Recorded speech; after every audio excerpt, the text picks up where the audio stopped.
found it in the closet.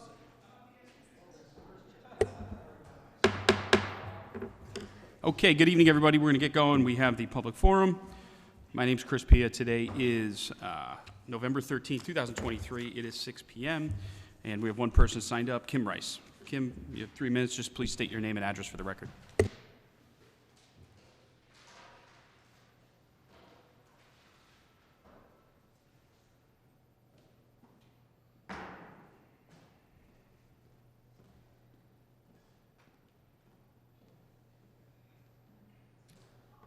Kim, Rice,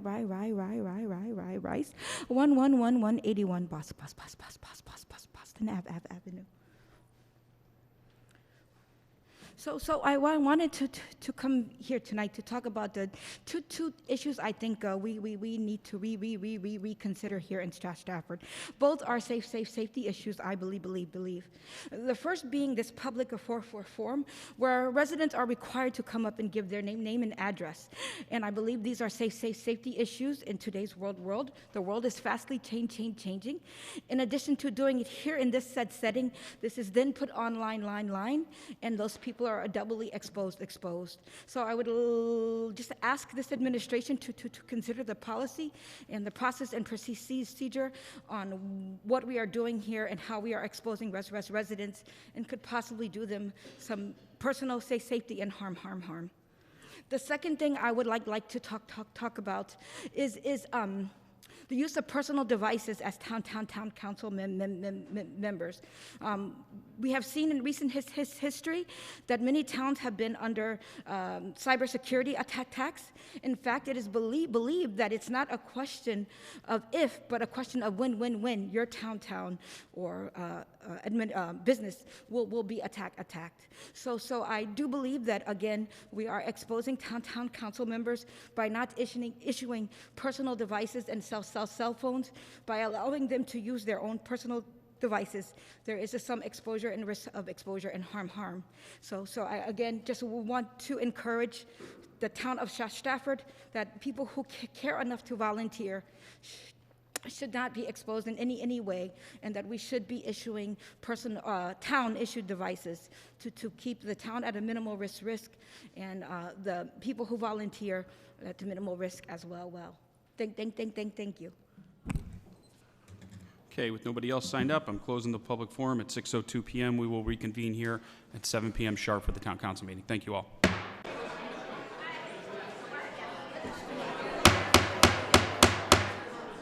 If everyone could take their seats, please.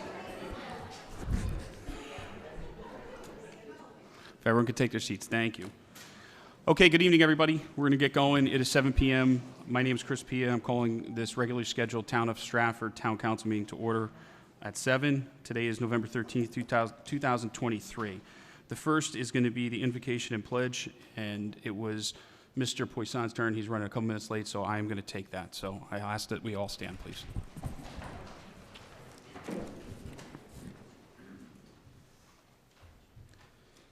Heavenly Father, we come to you today asking for your guidance, wisdom, and support as we begin this meeting. Help us engage in meaningful discussion and nurture the bonds of a community. Fill us with your grace as we make our decisions, and continue to remind us that all that we do here today, all that we accomplish, is for the pursuit of truth and for the service to this community. We ask these things in your name. Amen. I pledge allegiance to the flag of the United States of America and to the republic for which it stands, one nation, under God, indivisible, with liberty and justice for all.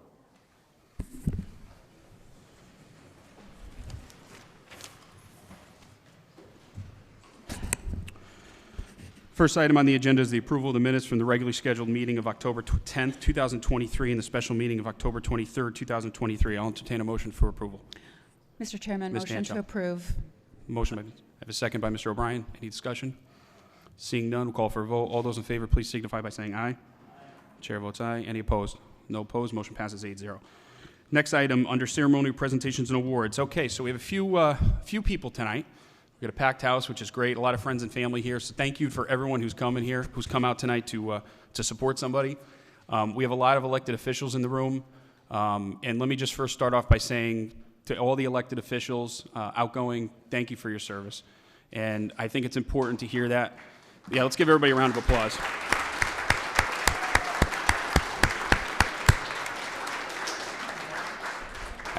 I think it's important to hear that because whether whether we think about this or not, very few people in the grand scheme of things step up to actually run for office, regardless of party or affiliation or their beliefs. So I think anybody who does step up is doing a great thing, and I appreciate all of you for your years of service. The first recognition we're going to do tonight is a presentation which over the past probably, I think, 8 years now we've begun, maybe 8 to 10, Mayor. I can't remember exactly, but we have a plaque over here on the wall with names on it. So take a look at it before you leave tonight.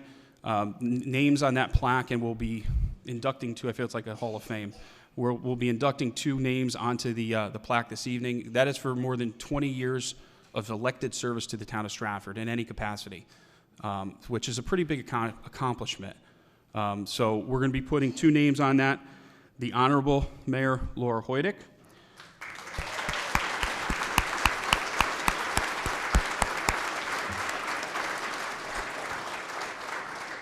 And Mr. Louis DeCilio.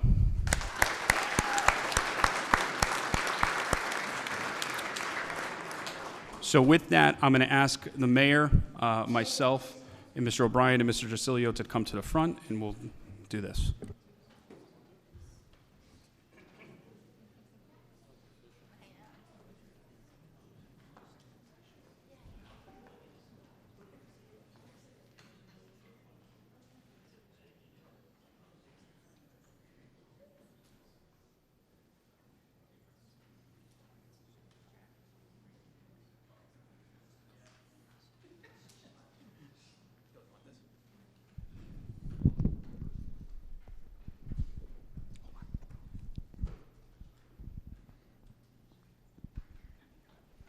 Okay, thank you. I guess I got chosen to do this being the oldest member out here. I'm old enough to be his probably grandfather, her father, but anyhow. Lou's elected service 2001 to 2004, elected to serve on the town council, and since 2004 has been elected and re-elected and continues to currently serve as registrar of voters. Presented on this day, November 13th, 2023, to Louis A. DeCilio. This plaque is in recognition of your more than 20 years of dedicated elected service to the town of Stratford. Congratulations.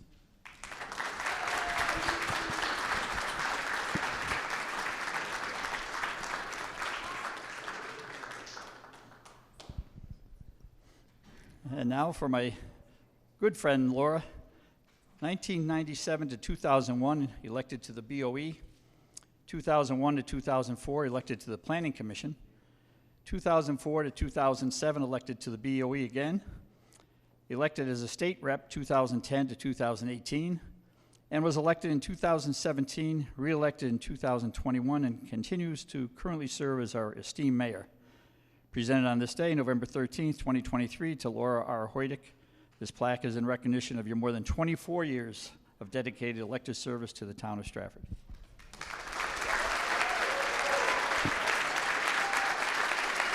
There's another little note. Oh, you need it?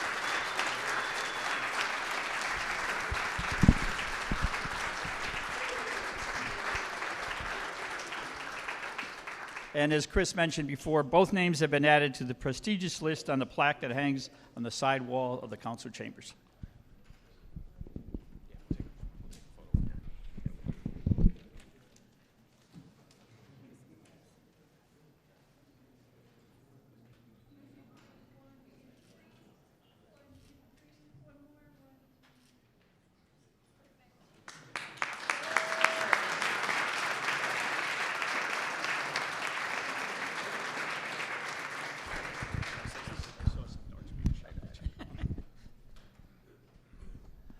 I just wanted to say thank you to everyone that showed up here tonight, my family especially.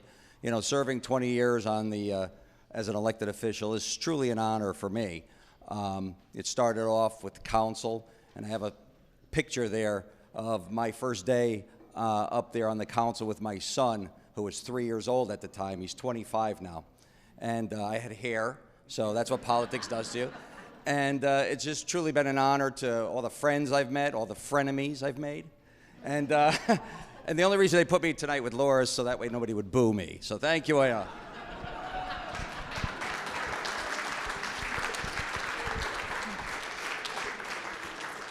Except now I have the microphone and maybe we can boo him. The town of Stratford means the world to me. And so do all of you who live here, who have lived here. It's been so important, part of my life, to give back to the community that I so love and adore. And I'll fight to the end to make sure it's the best it can be, and have done it, and will continue to do it. And I can't thank you enough, and to the department heads, and my family, and my friends, because we don't do this alone. We do this as a team. We are we. And that's why our town is so great. So thank you all for being here today.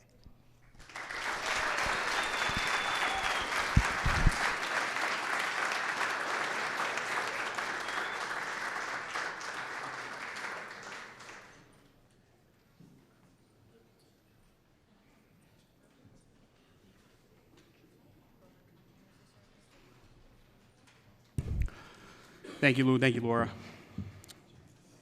The next presentation is going to be the presentation of certificates to outgoing officials. As I mentioned, we have quite a few here tonight with their friends and family, so I'd ask everyone to give everyone a welcoming round of applause when their name gets called up. I'm going to call on Susan Pollock, our esteemed town clerk, and the mayor to come on up to the front to do this.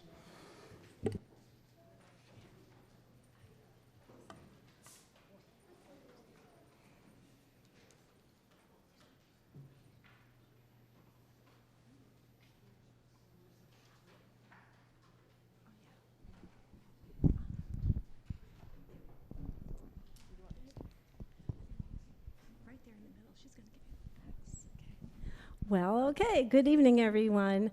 Now we'll present the outgoing elected officials with their certificate of appreciation and to honor them for their service for the town of Stratford. The certificates of appreciation say the following: in grateful recognition of the loyal and devoted public service, having served with fidelity and devotion. As an evidence of its sincere appreciation, this certificate has been issued pursuant to a direction of its town council, acting on behalf of his or her fellow townsmen. As an enduring testimonial to his or her unselfish service in the faithful discharge of public trust, and the witness whereof has caused the same to be subscribed, and the corporate seal of the town of Stratford to be affixed hereto by its town clerk on the 13th day of November 2023. Mayor Hoydick will present the plaques, and she'll be assisted by Shannon Walters, awesome assistant town clerk. So when I call your name, just come on up and get your recognition. I know some people won't be here, so we'll move along if they don't show up in the front. All right, first, Stacy Tavares, who served as a constable from 2019 to 2023. All right. Okay. Then we have Justin Gendron, who served as a constable from 2021 to 2023.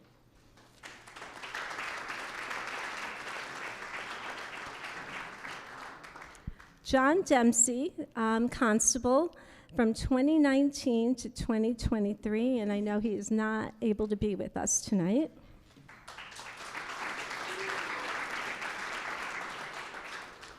Alan Llewellyn, Zoning Board of Appeals from 2022 to 2024.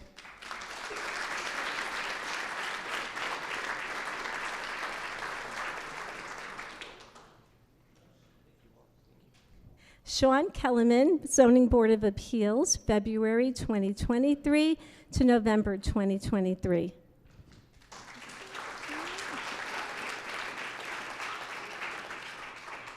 Gavin Forrester, Zoning Board of Appeals from January 2020 to January 2024.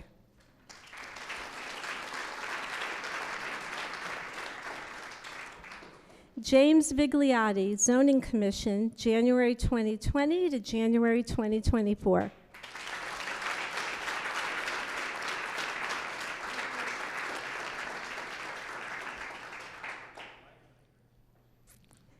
Dion Francis, Zoning Commission, January 2020 to January 2024.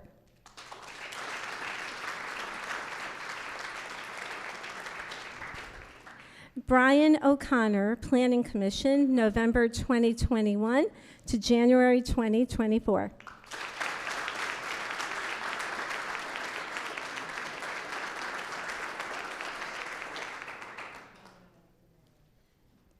William Boyd, Planning Commission, January 2020 to January 2024.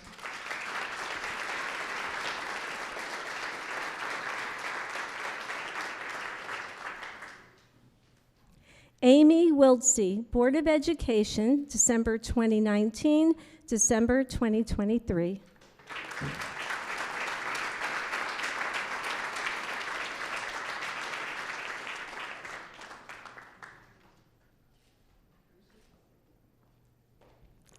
Janice Coopy, Board of Education, December 2019 to December 2023.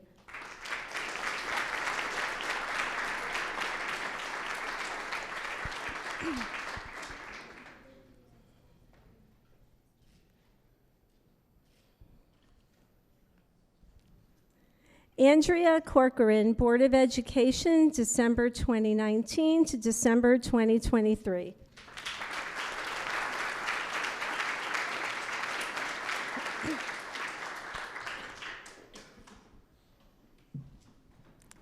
And now we'll start with the Town Council members. We're going to start with Laura Dancho, Town Council, 10th District, December 2017 to December 2023.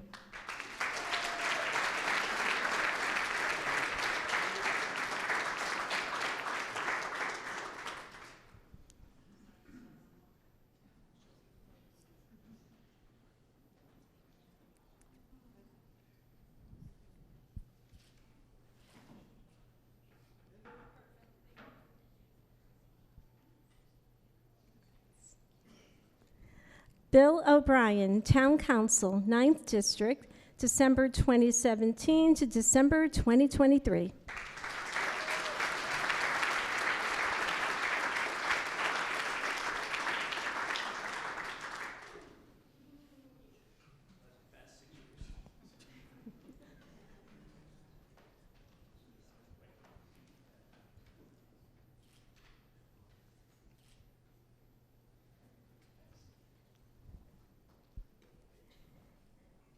James Connor, Town Council, 8th District, December 2017 to December 2023, and as having served as chairman from 2017 to 2019.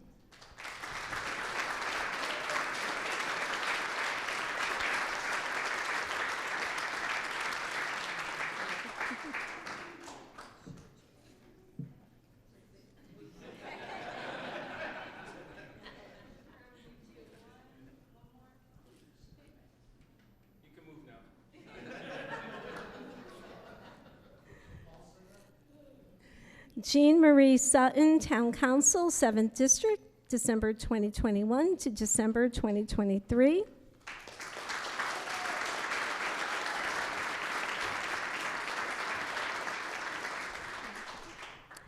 Next, Ken Poisson, Town Council, 6th District, December 2017 to December 2023.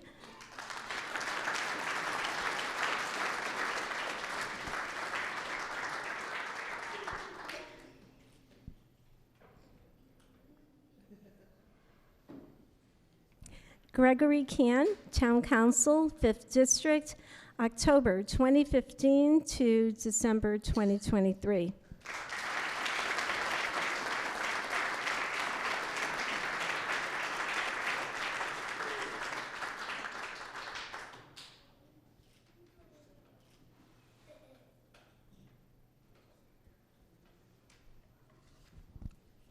Kimberly Rice, Town Council, 4th District, December 2021 to December 2023.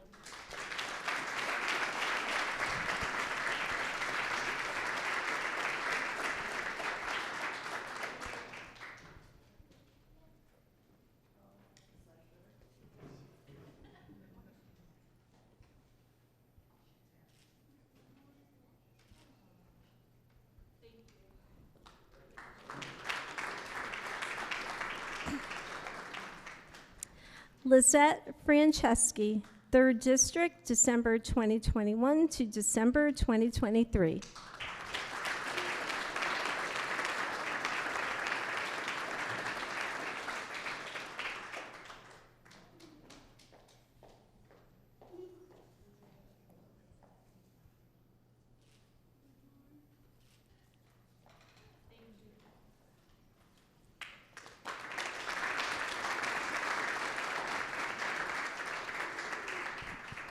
And last but not least, Christopher Pia, Town Council, 1st District, December 2017 to December 2023, and has served as chairperson from 2019 to 2023.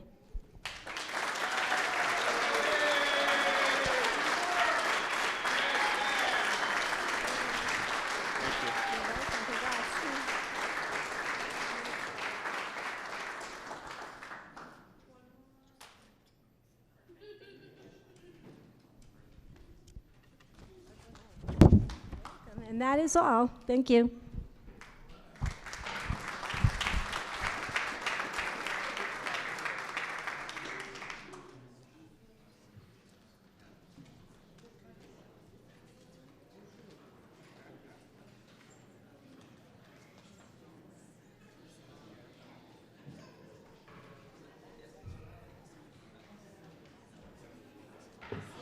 All right. Thank you very much again, Susan, to the mayor, and one last round of applause for all the outgoing elected officials.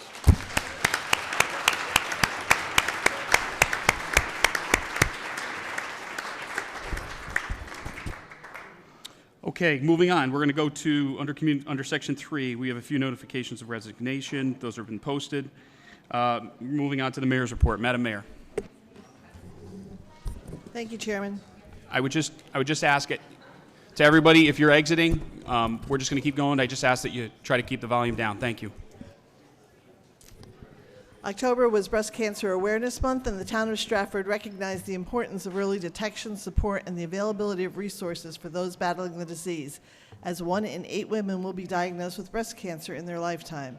For more information, please visit nationalbreastcancer.org. On Sunday, October 14th, it was the annual Longbrook Park cleanup. Thank you for all who braved the rain to come and help, as well as Bagel Boutique and French's Coffee Bar for providing breakfast to the volunteers. An additional thank you to our Public Works Department for helping pick up the garbage and debris from our cleanup.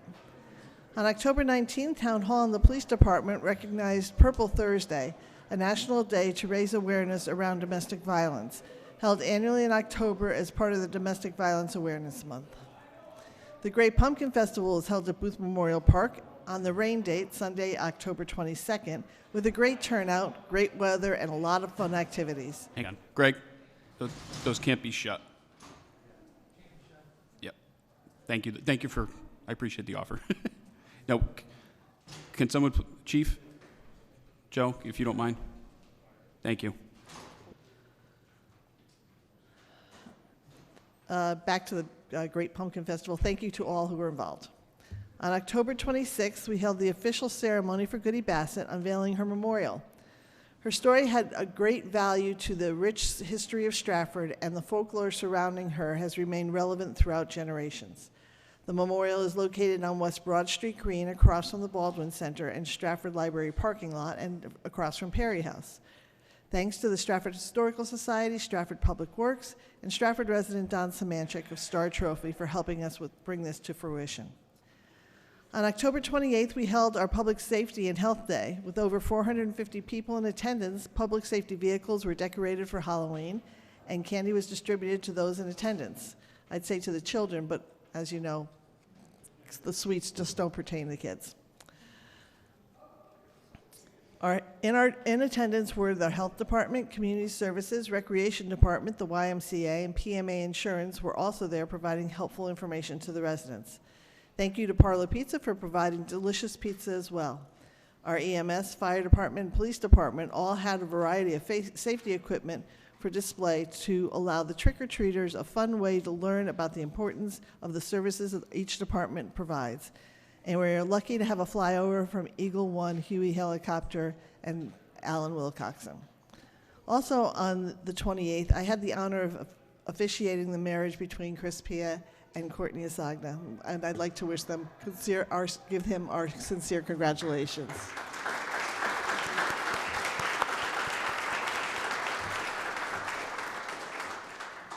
The inaugural Veterans Day Parade was held this past Saturday, November 11th. The parade started at Town Hall and ended at Academy Hill with the Veterans Day ceremony hosted by the VFW, 9460.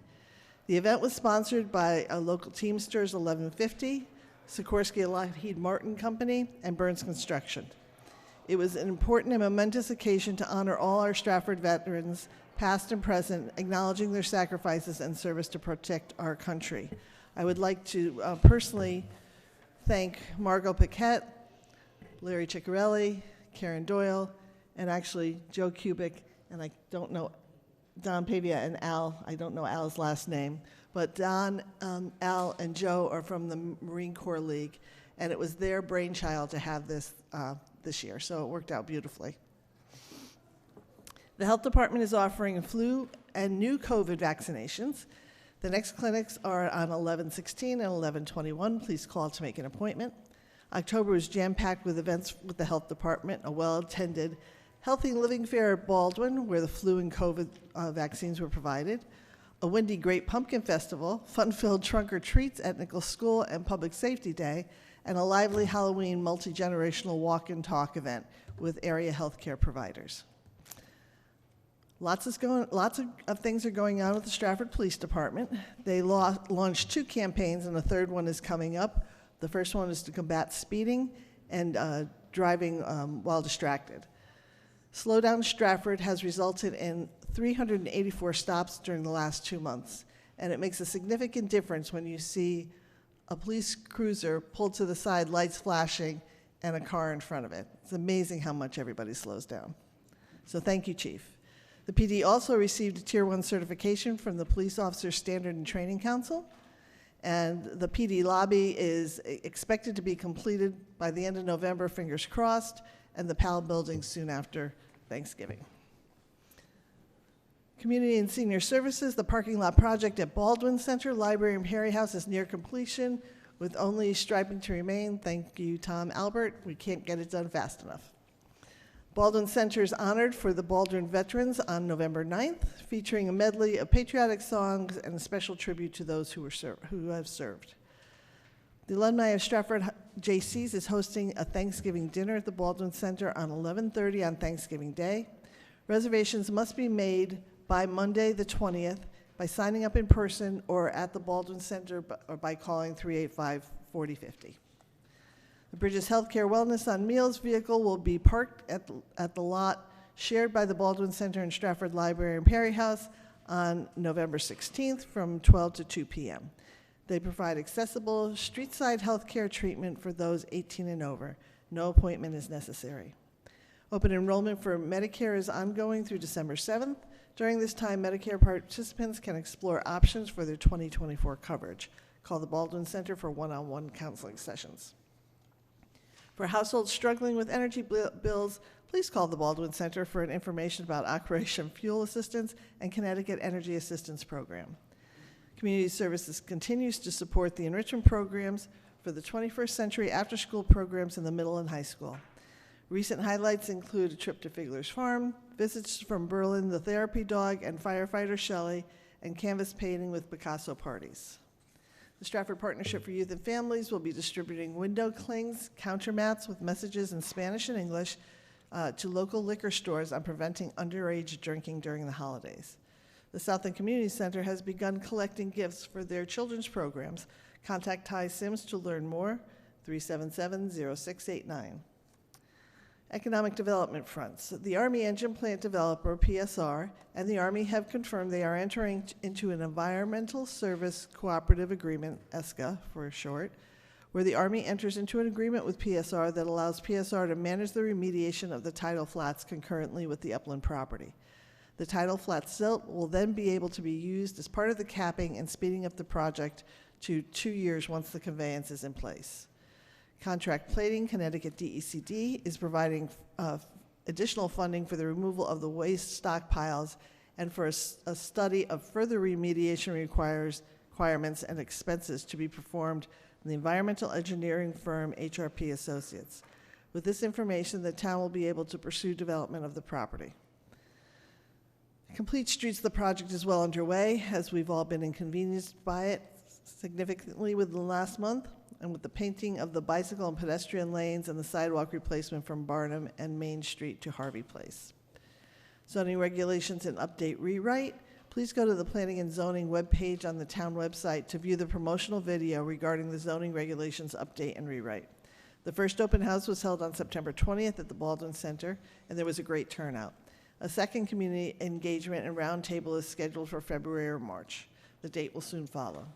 The Plan of Conservation and Development goes into effect after December 1st, and upcoming developments are located at 815 Wood End Road, 25,000 square feet, pre-lease built to suit, and for a Roto-Rooter staff training center. We had the Blue Sky 50th anniversary celebration on 10/11, Blue Sky Diner, excuse me. Piper Veterinary ribbon cutting was held at 95 Armory Road, and that was on October 17th. Skin Haven by Layla, 3333 Main Street, was held on 10/24. And Returnable Container Management, which is very, very cool, at 1805 Stratford Avenue, where you can do all your recycling in just minutes. Upcoming, we have a ribbon cutting on Thursday the 16th for Lobster Craft, located at 2377 Main Street. And we're celebrating Nichols Avenue Barbershop, their 55th anniversary, and that'll be on Wednesday, November 15th. We have a new business that's open, Pizza Heaven, that is on 865 Barnum Avenue Cutoff. And this year, my office and Celebrate Stratford are collaborating with the Stratford Chamber of Commerce to promote and encourage Shop Small throughout the entire month of November through the holidays in December. The celebration of Shop Small will happen on the Shop Small Saturday after Thanksgiving, but in the meantime, the Stratford Chamber and the town will showcase local area businesses participating this year and highlight promotional deals or coupons and encourage every other business to participate. The holiday lighting will be held on Thursday, November 30th, and the menorah lighting will be held on Tuesday, December 12th. Lastly, we had 3 major commercial property sales, 1151 Stratford Avenue, to 2 Equities LLC for $800,000, 500 Sniffens Lane to Landing Strip LLC for $645,000, and 305 Hathaway to SLH Connecticut LLC for $5 million. Thank you, Mr. Chairman. Thank you, Madam Mayor.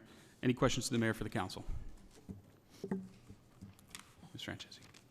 Good evening, Madam Mayor. How are you? Good, Councilwoman. Good, thank you. Just have a quick question. This might be appropriate for Dawn, the Finance Director. Okay. For the purpose of improving public safety, how much money did the town of Stratford receive from the federal government over the past 3 years? I'll be happy to get that information for you and email it to you and the rest of the council. Okay, thank you. Any other questions for the mayor? Yes. Ms. Rice. Good evening, Madam Mayor. This might be appropriate for Don, the Finance Director. So through you to Don. You can ask the mayor, yeah. Okay. Over the past three years, for the purposes of public safety, how much money has the town of Stratford received from the state of Connecticut? Again, Councilwoman, just as previously stated to Councilman Franchetti, I will be happy to get you that information. In the future, should anybody who is remaining here, if you let me know with the questions ahead of time, I'd be happy to have it for you. Any other questions for the mayor?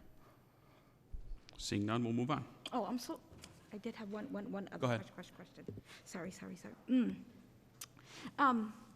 We allocated $100,000 for Hyde Park through CCIP. To date, only minimal improvements have been done, and we really haven't touched those funds. My question is, do we know why Hyde Park yet has not been placed on the Parks and Recs agenda? And when the tax-paying residents of the 4th District will see the improvements that were requested thus far? Madam Mayor, all you. So I can give you some of the improvements that we have done, and I can tell you about some of the vandalism that's occurred, so we're going to have to do these improvements again. So we planted a series of trees that were savagely brutalized and had to be replaced. We put out some new picnic tables. I think there were 6 all told, and 4 of them were broken, so we have to replace those. We redid the basketball hoops and the nets, we replaced all the 5-bar, and there were swings that were placed, and those right now are still in good stead. So is this there- a follow-up, Kim? Yeah, yes.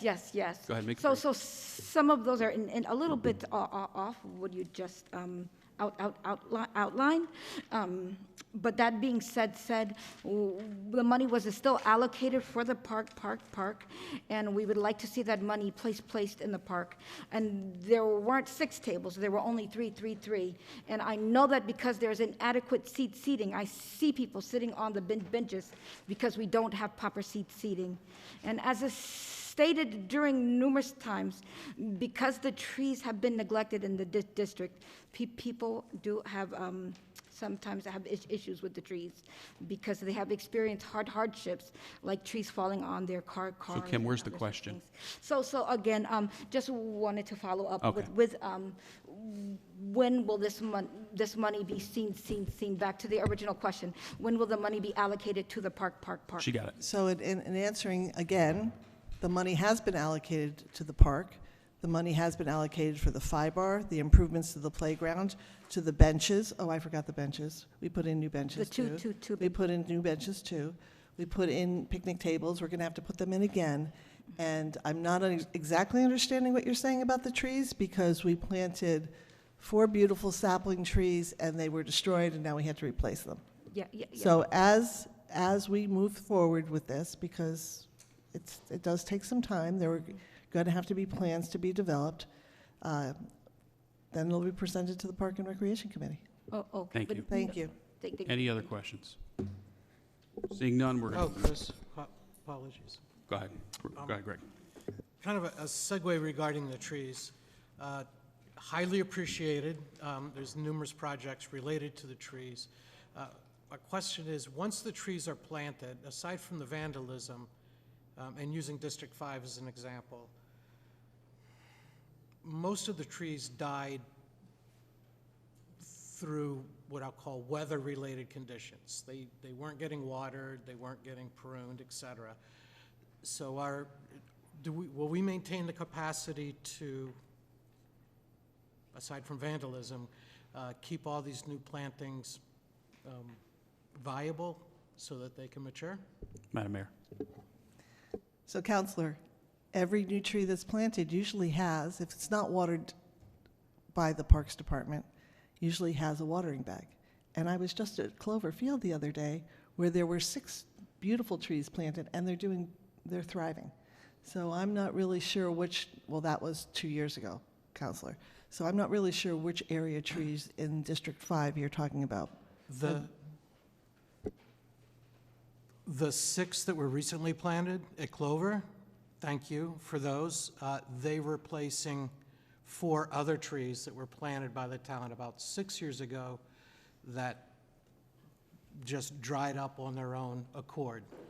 So just, the water bags are excellent, so ongoing. I hope all of our neighbors cooperate to maintain, how do we say, we want to live in beautiful neighborhoods. Thank you. All right, moving on. Town Attorney's report. Mr. Hodgson.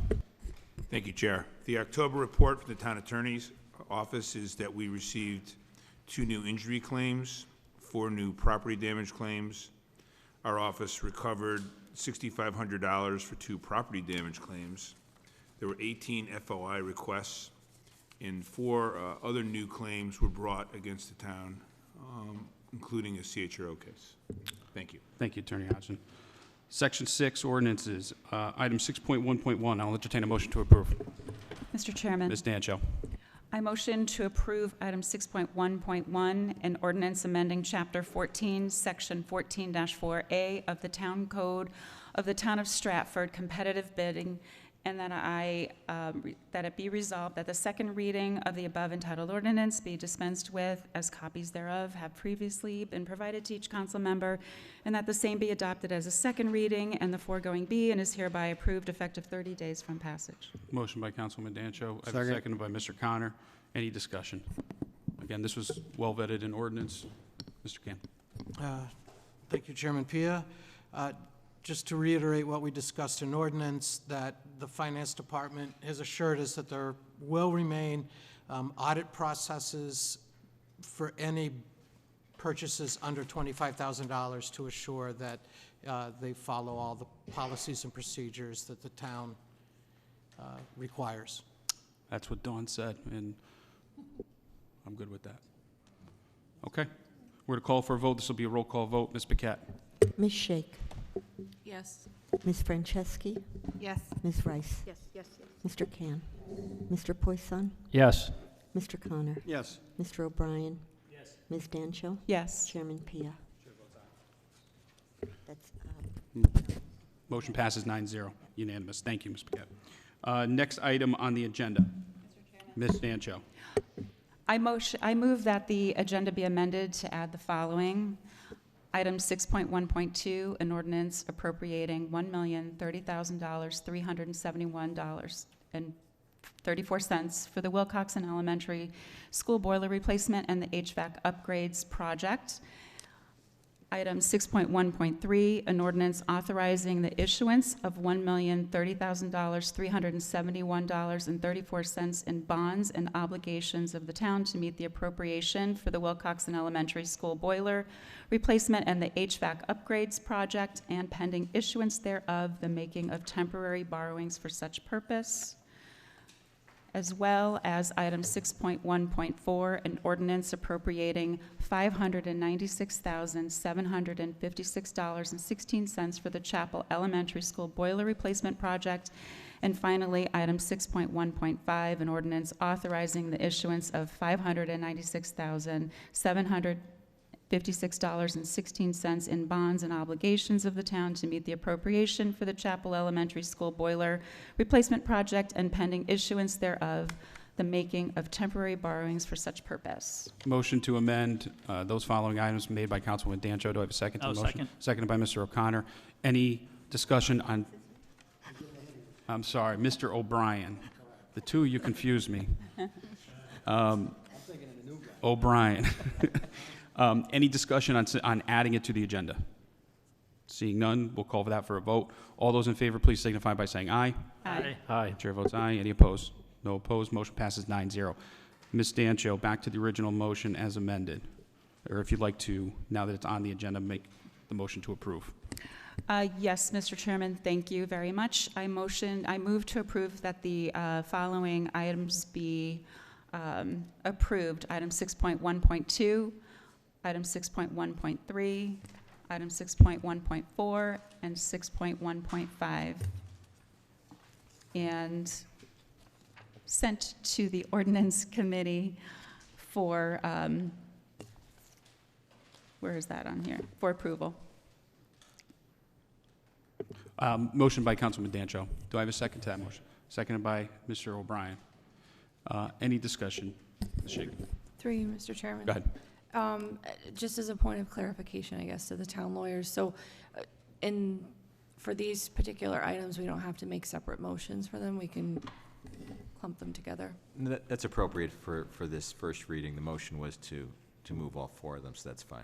And what you're doing is, for clarification, you're sending the resolutions, the appropriation and the bonding resolutions for the two schools to the ordinance committee, and this is also the first reading. It will then come back to this body when it's done with the ordinance for the second reading and final vote. Thank you. Thank you. And also for clarity, just so the council knows, so this would have been on the agenda Thursday in the Pony. We were waiting on bond counsel to write up these. It was a day late through no fault of anybody. It's just the timing. So that's why we had to add it from the floor, but that's why that's done that way. Any other further discussion? Seeing none, we'll call for a vote. All those in favor, please signify by saying aye. Aye. Chair votes aye. Any opposed? No opposed. Motion passes 9-0. Moving on to resolutions. Item 6.2.1, I'll entertain a motion to approve. Mr. Chairman, Mr. O'Brien. I move 6.2.1, resolution regarding a Connecticut Department of Transportation fiscal year 2024 highway safety project grant for Stratford Police Department to be reimbursed for distracted driving enforcement program. Okay, I'll second. Seconded by Councilwoman Dancho. Any discussion on this item? Great grant. Through you, Mr. Chairman. Ms. Shake. I just wanted to take a moment to thank our Stratford Police Department. I know that speeding is an issue throughout the entire town, and the added presence, and I do think that the messaging that's come out from the mayor's administration and through the police department has been positively received from the public, so thank you very much. Chief, as always, thank you for everything your department, men and women, do. Anything else? Seeing none, we'll call for a vote. All those in favor, please signify by saying aye. Aye. Chair votes aye. Any opposed? No opposed. Motion passes 9-0. Next item on the agenda is going to be item 6.2.2. I'll entertain a motion to approve. Mr. Chairman. Mr. O'Brien. 6.2.2, I move the resolution regarding a Connecticut Department of Transportation Highway Safety Office grant to support Stratford Police Department's seatbelt enforcement program. Okay, motion made I'll by... second. I have a second by Councilwoman Dancho. Any discussion? Again, another great grant. Thank you for everybody involved. Call for a vote. All those in favor, please signify by saying aye. Aye. Chair votes aye. Any opposed? No opposed. Motion passes 9-0. Next item on the agenda is item 6.2.3. I'll entertain a motion to approve. Mr. Chairman. Ms. Dancho. I motion to approve item 6.2.3, a resolution regarding a Connecticut Department of Energy and Environmental Protection Urban and Community Forestry Planning Grant for the Stratford's North Ends. Motion by Councilman Dancho, seconded by Mr. O'Brien. Almost did it. Through you, Mr. Chairman. Councilwoman Shake, go ahead. Thank you. The description of the grant says that it's for the south end. Yeah, well, So is that? I'll give you clarity on it. Oh, okay. So it is correct. The description is correct. We did verify that. Madam Mayor? Yes. So in the executive summary note, it says the town was awarded a USDA grant that will support the creation of tree inventory, canopy, and assessment and management plan for the south end below Stratford Avenue. This grant would allow the above project to extend beyond the south end, covering the rest of the town. It's accurate. I did the exact same thing when I looked at it. I said, why are we doing this for the north end when we're benching the south end? So Molly pointed it out to me today. Mr. Camp. Thank you, Chris. Through you, of course. There's many grants that we consider, many resolutions. Recently, we received an award that identified certain streets in the south end that were targeted, designated as being the recipients, as being the geographic area that would benefit from this tree planting. Are you asking if this grant encompasses that or targets those? Is this a different grant? Yes. It's in addition, Madam Mayor, correct? Okay.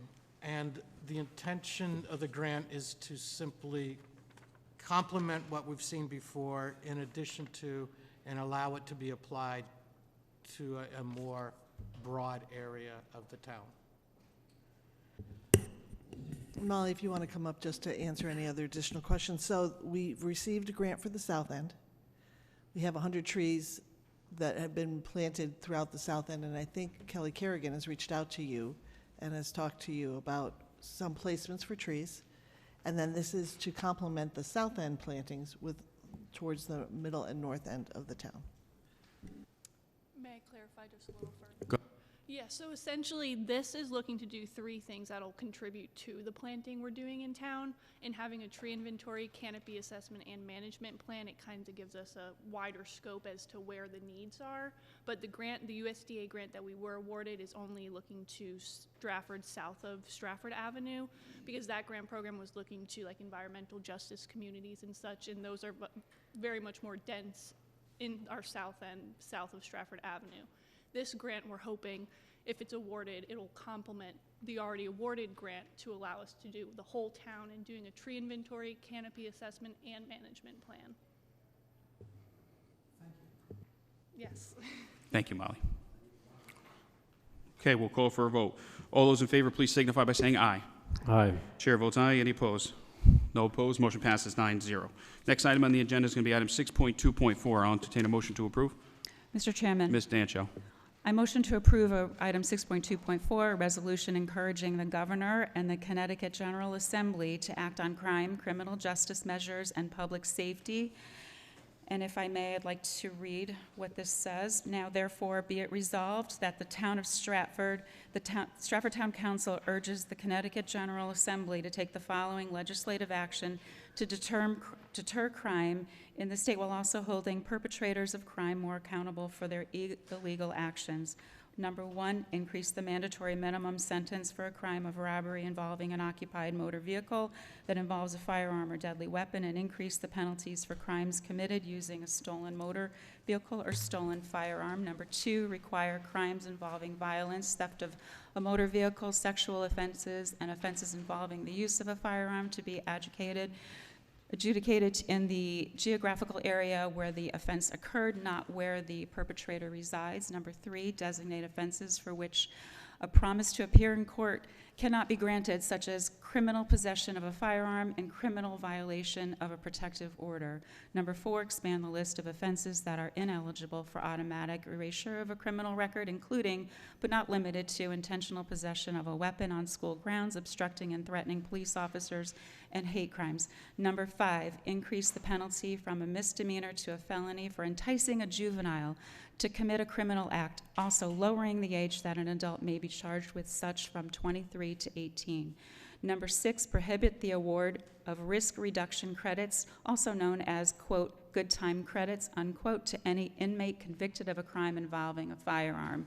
Number 7, repeal aspects of the so-called police accountability legislation, which exposes municipalities and officers to frivolous lawsuits while also negatively affecting the ability of cities and towns to recruit and retain law enforcement professionals. Number 8, support municipalities by providing adequate funding for compliance with new state mandates on police departments, while incentivizing the enhancement of pension benefits to attract new people into career of law enforcement. Number 9, expand the circumstances in which a juvenile is automatically transferred to the regular criminal docket, including commission of a serious juvenile offense such as carrying of a pistol or revolver without a permit, robbery, or sexual assault. And finally, number 10, add murder committed during an incident of domestic violence as a qualifying crime for murder with special circumstances. Upon passage by the Town Council, the mayor is directed to furnish a copy of this resolution to the governor, the Speaker of the State House of Representatives, the President pro temp of the State Senate, the majority and minority leaders of both chambers, and to the members of the State House and Senate representing the town of Stratford. Motion made by Councilman Dancho. Do I have a second to the motion? I second. Seconded by Councilman O'Brien. Discussion. I'm sorry? Chris, I'd like to offer 4 amendments. Sure. If you could state the amendments. Yes, sir. These were emailed just recently to the other counselors in the mayor's office. The first amendment is related to item number 7. As the police accountability legislation is now enacted, it's part of our state law, the amendment is to remove the phrase so-called from item number 7. That's the first of 4 amendments. So motion to remove the word so-called from item 7. Yes, sir. Okay, do I have a second to that motion to amend? A second. Seconded by Ms. Francesi. Any discussion? Seeing none, we'll call for a vote. All those in favor of removing, please signify by saying aye. Aye. Those opposed? I vote no. No. No? Mr. O'Brien, no? Amendment fails, 5-4. Do you have another? Second of the, I have 3 more amendments. Go ahead, sir. To add a provision, I'll call it number 11, to provide statewide equity in municipal public education, so all students are afforded access to the highest quality education, which enables them to secure employment with a livable wage, and thereby avoiding circumstances that could lead them to a life of crime. Motion to amend by Mr. Can. Do I have a second to the amendment? Second. Ms. Rice? Ms. Rice has seconded. Any discussion on the item? Seeing none, we'll call for a vote. All those in favor of amending, please signify by saying aye. Aye. Aye. Those opposed? Nay. Chair votes no. Amendment fails 5-4. Mr. Can. Next amendment, require municipalities to develop sufficient housing stock that is affordable to residents whose average income is typical of entry-level, professionally employed workers such as teachers and law enforcement. Motion to amend by Mr. Can. Do I have a second? Second by Ms. Rice. Any discussion? Mr. Chairman, Ms. Dancho. I do not feel that this amendment is germane to the resolution. Okay. I agree with that. Mr. Town Attorney, if it's not germane, how does that work? You could make that ruling, and there would be an improper amendment if it's not related to the. All right, I'm going to rule that that amendment's not germane to this resolution. Mr. Can, do you have a second? Another? Is not the resolution to entice our legislative body to intervene, to minimize? I mean, everything here is about punishment. So, Mr. These amendments are germane in the fact that they seek to minimize crime from occurring in the first place. So these are crime-avoiding, crime-minimizing interventions. Greg, do you want the Town Attorney to answer? Please. Mr. Leclerc. No, it's your decision, Mr. Chairman. You know, your rules require amendments to be relevant, as does Roberts, to the item. You can't just add any amendment to an item if it's not related to that specific item. That's your decision as the chairman, subject to the provisions in Roberts, to make such a ruling as the chairman. Okay. So I've ruled that's not germane. You have a fourth? Yes, sir. Go ahead. Oh, well, are we finished with this discussion? We are. Mr. Can has the floor. Increase funding for social services and mental health programs which service at-risk youth for purpose of education, building community engagement, and reducing risk of future crime. Okay, motion to amend by Mr. Can. Is there a second? Second by Ms. Rice. I'll allow for discussion. Any discussion? Mr. Chairman, Ms. Dancho. once again, I feel that this is not germane to the original intent of the resolution. I'll take a vote on this. Thank you. Your point's been made. I'll take a vote on this amendment. Any further discussion? Yes. Ms. Rice. Just that these are preventative measures. When we talk about crime, the statistical data, empirical data suggests there is a direct correlation between poverty and crime. So if you really desire to do something about crime, you must do something about poverty. And that's what these amendments do. They address the actual root causes for crime. Thank you, Ms. Rice. Any further discussion on this amendment? Seeing none, we'll call for a vote. All those in favor of the amendment, please signify by saying aye. Aye. Those opposed? Chair votes no. Motion fails. Amendment fails 5-4. Back to the original motion. No amendments have passed. Is there any further discussion? I'm just going to say, and thank you, Mr. Can, for being cordial with that. I appreciate it. Good discussion. I decided to place this on the agenda because this is something that's been near and dear to my heart as I grew up with a grandfather who was a police officer. A lot of my dear friends and clients are police officers, and I can tell anybody firsthand, and I would gladly debate this for hours into the wee morning, that morale in the police department, not only around the country, but around this state, is falling dramatically, and it's scary. I'm not here to point fingers at certain things. The purpose of this is to support our police department, whether we disagree or agree on certain ways of doing that. But the purpose of this resolution, as those 10 items that are in here are factual, and I do believe that discipline is the best way of curbing crime. I mean, in society, we have to get back to that, and removing so many measures that the overwhelming majority of cops are 99.99% good cops. They're citizens, they're your neighbors, they're your family and friends that go to their job every day and risk their life to protect us. And in order for them to do their job effectively, in my opinion, we have to have laws that back them up. So that's the purpose of this. That's the reason I felt that this was important to put on here tonight. Is there anybody else who would like to discuss that? Through you, Mr. Chairman. Go ahead. Thank you so much. So, like other resolutions that have passed through and arrived in the pony, this particular resolution did not come with additional documentation backing up any of the portions of this particular resolution. So I therefore went and did my own research. to do my due diligence. And the data that is readily available from the FBI, from the National Insurance Crime Bureau, all points to the fact that Connecticut is the third safest state in the nation, that there have been laws passed, particularly, and I know my district, and I'm sure across the town, we have had an issue with catalytic converter thefts. And for the first time in 3 years, it's the lowest that it has been. And that's because of the bipartisanship up in the state legislature passing a law to therefore prevent or essentially not be able to sell part of those partial metals. I think that we have a extremely strong police union here, and I think that we have a very strong police department here. And in conversations that I have been asked to just listen, that even when we had our budget workshops and we directly asked, because public safety is a big issue to all of us. I don't think that any of us disagree that we do not want Stratford to be a safe and welcoming place. And we asked our department heads, whether it was public safety, fire, police, if they had enough staff, if they had enough funding to hire the staff that they need. And the answer was yes.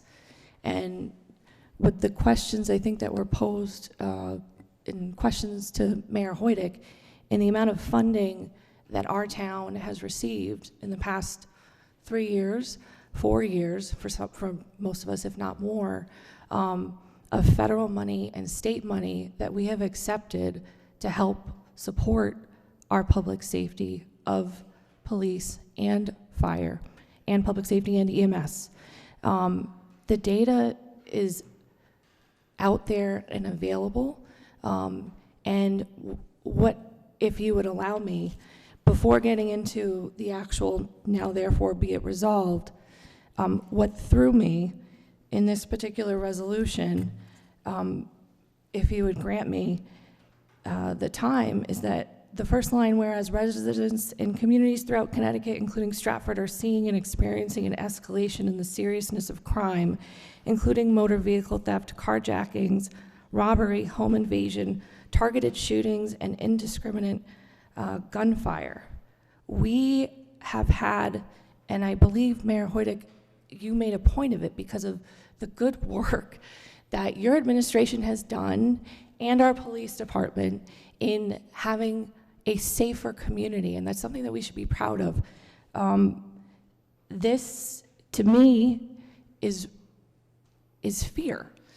And if we're going to be moving through into a new council and moving on into the next campaign season, this sounds like a rally cry to me. It does not sound like something that is actually tangible of what we can do, to Councilor Can's point and Councilwoman Rice's point, of working on the prevention side to help support our community, be it our youth, be it those that are in poverty. And the data is readily out there and available. Thank you, Ms. So I'll be Shea. voting no. No problem. Anybody else want to weigh in on this who hasn't had the opportunity? Mr.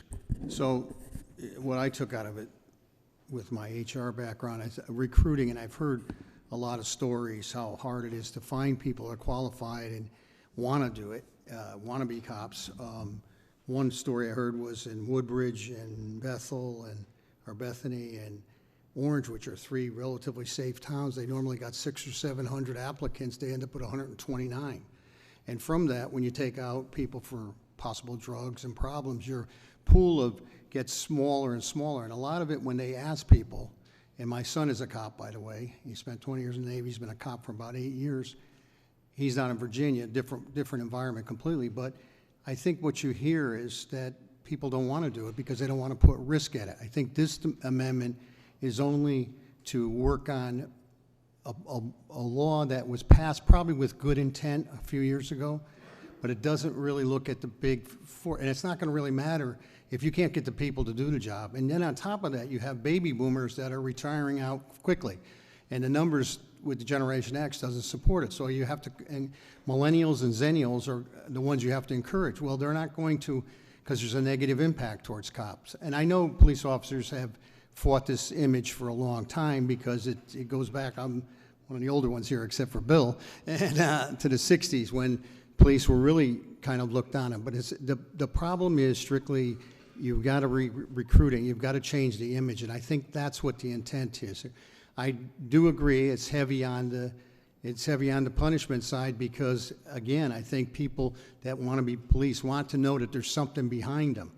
If there's nothing behind them, they're going to release the person right away and they go back on the street and beat somebody up or something. That's what I think is motivating this. But anyhow, just wanted to say that. Thank you. Thank you, Mr. Connor. Mr. O'Brien, go ahead, sir. Well, I hope many communities follow our lead on this. My son, Lieutenant Seth O'Brien, will be a police officer for 20 years on February 1st. So I gave him a call this morning, and I heard a 46-minute discussion about how he feels about this bill. I'd love to have him talk here. I hope he goes and talks to the state. Just a few of the notes he pointed out. Back in the 90s, Bridgeport had a terrible crime rate, a lot of murders. Bill Clinton, a Democrat, introduced what was called the Clinton Crime Bill, and all of a sudden crime decreased tremendously throughout the country and in Bridgeport, for a local example. There were so many things he said, I can't even think of everything, but he said one thing, the legislatures that passed this bill, they did not look at reality. It was a not well thought out, it was a knee-jerk reaction. And like you said about recruiting, he said they're getting early retirements. They used to require at least an associate's degree or military background. Now they're so desperate, if you have a GED, they'll consider you. So you're not getting well-qualified people. He agrees there should be accountability for the bad apples, which we have in every line of work. And he said you should be tough on crime, not tough on people. But he said in his nearly 20 years, he's never fired his pistol, even though he's had opportunities to. He's also a K-9 officer for many years, and he raves about the success of K-9 officers in getting people. In fact, just Saturday, they had a standoff for 7 hours in Stratford, and they sent the dog up. The guy came out, he sent the dog up, the dog went in the house, and a few minutes later, he surrendered because he said there's something about the dogs that just people fear. And he said the big problem is the repeat offenders, like you mentioned. The repeat offenders are being let go, and I hope many of you get to hear what he had to say, and I hope legislators will go talk to the guys out there in the field and hear what it's really like. Because he used to love the job, now he just wants to do his final 5 years and retire. It's too bad. Thank you, Mr. O'Brien. Mr. Ken? Thank you, Chris. First question is, who wrote the resolution? This resolution was passed, I know, by a couple municipalities, and then was sent to the state. So what we did was adopt it and basically incorporate the town of Stratford into it. No other items were changed. Is there any empirical evidence that supports what we expect if any of these 10 are passed?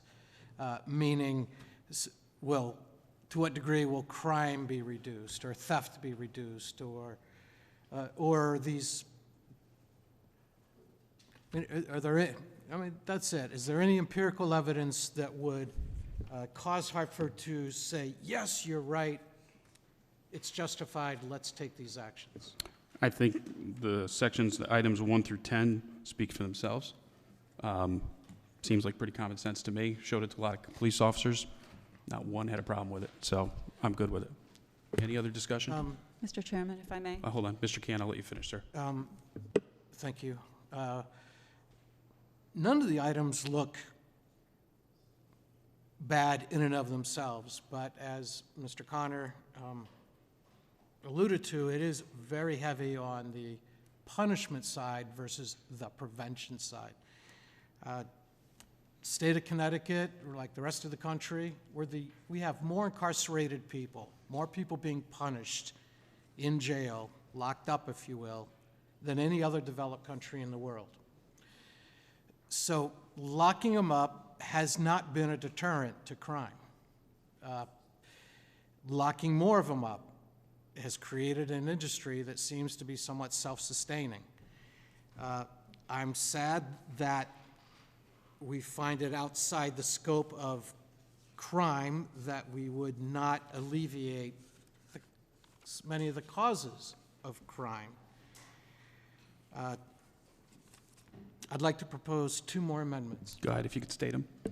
Thank you, Chris.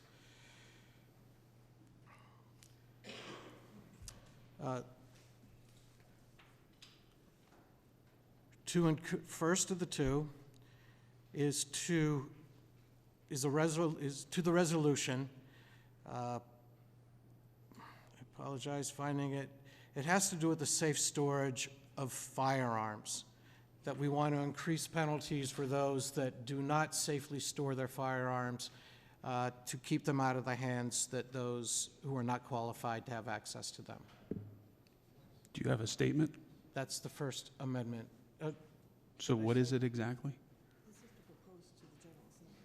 Propose to the General Assembly that we increase the penalties and the education around failure to safely store firearms and keep them out of the hands of those who are not qualified to use them. Motion to amend by Mr. Can. Do I have a second? Second by Ms. Rice. Any discussion? So I believe the General Assembly, correct me if I'm wrong, this past legislative time, I believe it was the law passed after the child's death up in the shoreline in Madison area, passed that, the Safely Storage Act. I could be wrong, but I remember reading about that. Were you aware of that, Mr. Can? They just acted on this. Actually, and I agree, No, it was recently not passed, but if there's been a more recent. Ms. Dancho, I'm going to refer to you on this. If I may, yes, there was a bill that was discussed at length on guns, and basically it did pass in the General Assembly, and it was many of the components to the bill were very good, and I agreed with some of them. The majority of the bill were more regulations on gun owners who are already legally owning their guns, have legal permits, and it really didn't do anything to address the illegal guns that are the problem, and put more regulations and rules and regulations on legal gun owners. Okay, so any further discussion on the amendment? Because we are going to vote on it. We are going to vote on it. Okay. Ms. Shake. So with Mr. Can's amendments and then Councilwoman Dancho's comments, part of the introduction to this resolution is stating that the Connecticut General Assembly has failed to adopt substantial measures to deter crime. Would you agree with that? Through you, Mr. Chairman, Ms. Dancho. Through you, Mr. Chairman, yes, I would agree that because the bill that was passed in the House did nothing to do anything to deter crime. It just put a lot of regulations on legal gun owners, which did nothing. Those are not the ones committing the crime. Public safety. Any further discussion on the amendment? Okay, then we're going to vote on the amendment per Mr. Can. All those in favor of the amendment, please signify by saying aye. Aye. Okay, those opposed? Chair votes no. Motion, amendment fails. Did you have one more, Greg? Thank you, Chris. One more. 5-4. Go ahead, sir. This amendment is to encourage the state legislation to restrict gun access for those under investigation for domestic violence. Motion to amend by Mr. Can. Do I have a second? Ms. Rice. Any discussion? Seeing none, we're calling for a vote. All those in favor, please signify by saying aye. Those opposed? Chair votes no. Motion fails 4-5. Back to the original motion. Seeing no further discussion on this, Ms. Dancho, go ahead. I would just like to make one comment about this before we do the vote. The purview of this resolution isn't going to stop crime. What this is doing is protecting the victim. It's protecting the victim and supporting the police, and that's what this resolution is about. And I'm not going to say that housing and education and mental health isn't part of the problem. It's just not part of this resolution, and is separately covered in other bills. This is about strictly protecting the victim and supporting our police, which I am very much for. Through you, Mr. Chairman. Last comment, Ms. Shake, go ahead. Thank you. So those that will be voting yes, that would then therefore imply that you are not acknowledging any of the data that already is out there and the work that has been done bipartisan in the state legislature. So, Ms. Shake, that is more of a truly your statement. opinion. I have seen no such data. I'm voting on this resolution tonight with the words on paper because I support cops. So do I. Yep, but then if you will vote on this, okay, and that's what I'm asking you to do, we're going to call for a vote. All those in favor of the resolution, please signify by saying aye. Chair votes aye. Those opposed? No, opposed. Okay, 4. Motion passes 5-4. Next item on the agenda is under new business. It's going to be item 7.1. I'll entertain a motion. Mr. Chairman, I'd like to make a Mr. motion Poisson. to approve item 7.1.1. Motion to approve by Mr. Poisson. Do I have a I'll second? second. Seconded by Mr. O'Brien. Any discussion? All this was referred from Public Works and Building Needs. Everyone's got the minutes. Just good stuff, keeping them done. We'll call for a vote. All those in favor, please signify by saying aye. Aye. Aye. Chair votes aye. Any opposed? No opposed. Motion passes 9-0. Next item on the agenda is going to be item 7.1.2. I will entertain a motion. Mr. Chairman, I'd like to make a motion to approve item 7.1.2. Motion to approve 7.1.2. Mr. O'Brien on the second. Any discussion on that? Seeing none, we'll call for a vote. All those in favor, please signify by saying aye. Chair votes aye. Any opposed? No opposed. Motion passes 9-0. Next item on the agenda is going to be item 7.1.3. I'll entertain a motion to approve. Mr. Chairman, I'd like to make Poisson. that motion to approve item 7.1.3. And I'll Motion second. seconded by Mr. O'Brien. Discussion. Seeing none, we'll call for a vote. All those in favor, please signify by saying aye. All those, hold on one second. Signify by saying aye. Aye. Chair votes aye. Any opposed? No opposed. Motion passes 9-0. Mr. Town Attorney, I'm I was sorry. just going to suggest that if you want, perhaps someone can move that item 7.1.4, 7.1.5, 7.1.6, and 7.1.7 be approved. So moved. Second, motion by Councilwoman Shake. Thank you. Second. Seconded by Mr. O'Brien. Any discussion on any of those? Mr. Can. We almost had it, Greg. Almost. 7.1.6, park-style wood rain on Elm Street. Can someone describe the railings? Thank you, Margot. It's okay. If Scrivener's error. It's okay. Any other discussion? Seeing none, we'll call for a vote. All those in favor, please signify by saying aye. Aye. Chair votes aye. Any opposed? Seeing none, motion passes 9-0. We're on to 7.2, 7.2.1. Who would like to make the motion? Mr. Poisson?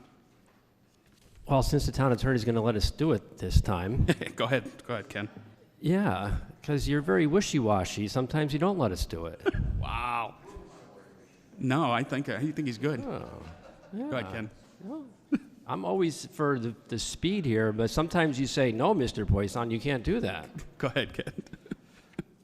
Mr. Chairman, I'd like to make a motion to approve items 7.2.1, 7.2.2, 7.2.3. I'll second. Okay. Seconded by Councilman Dancho. Discussion on any of those? Seeing none, we'll call for a vote. Apologies, Chris. Go ahead, Greg. 7.2.3, the amount is approximately $1.2 million for the Longbrook tennis courts. We didn't include that. Not in the motion. It's not? Nope, My apologies. no problem. But any other discussion?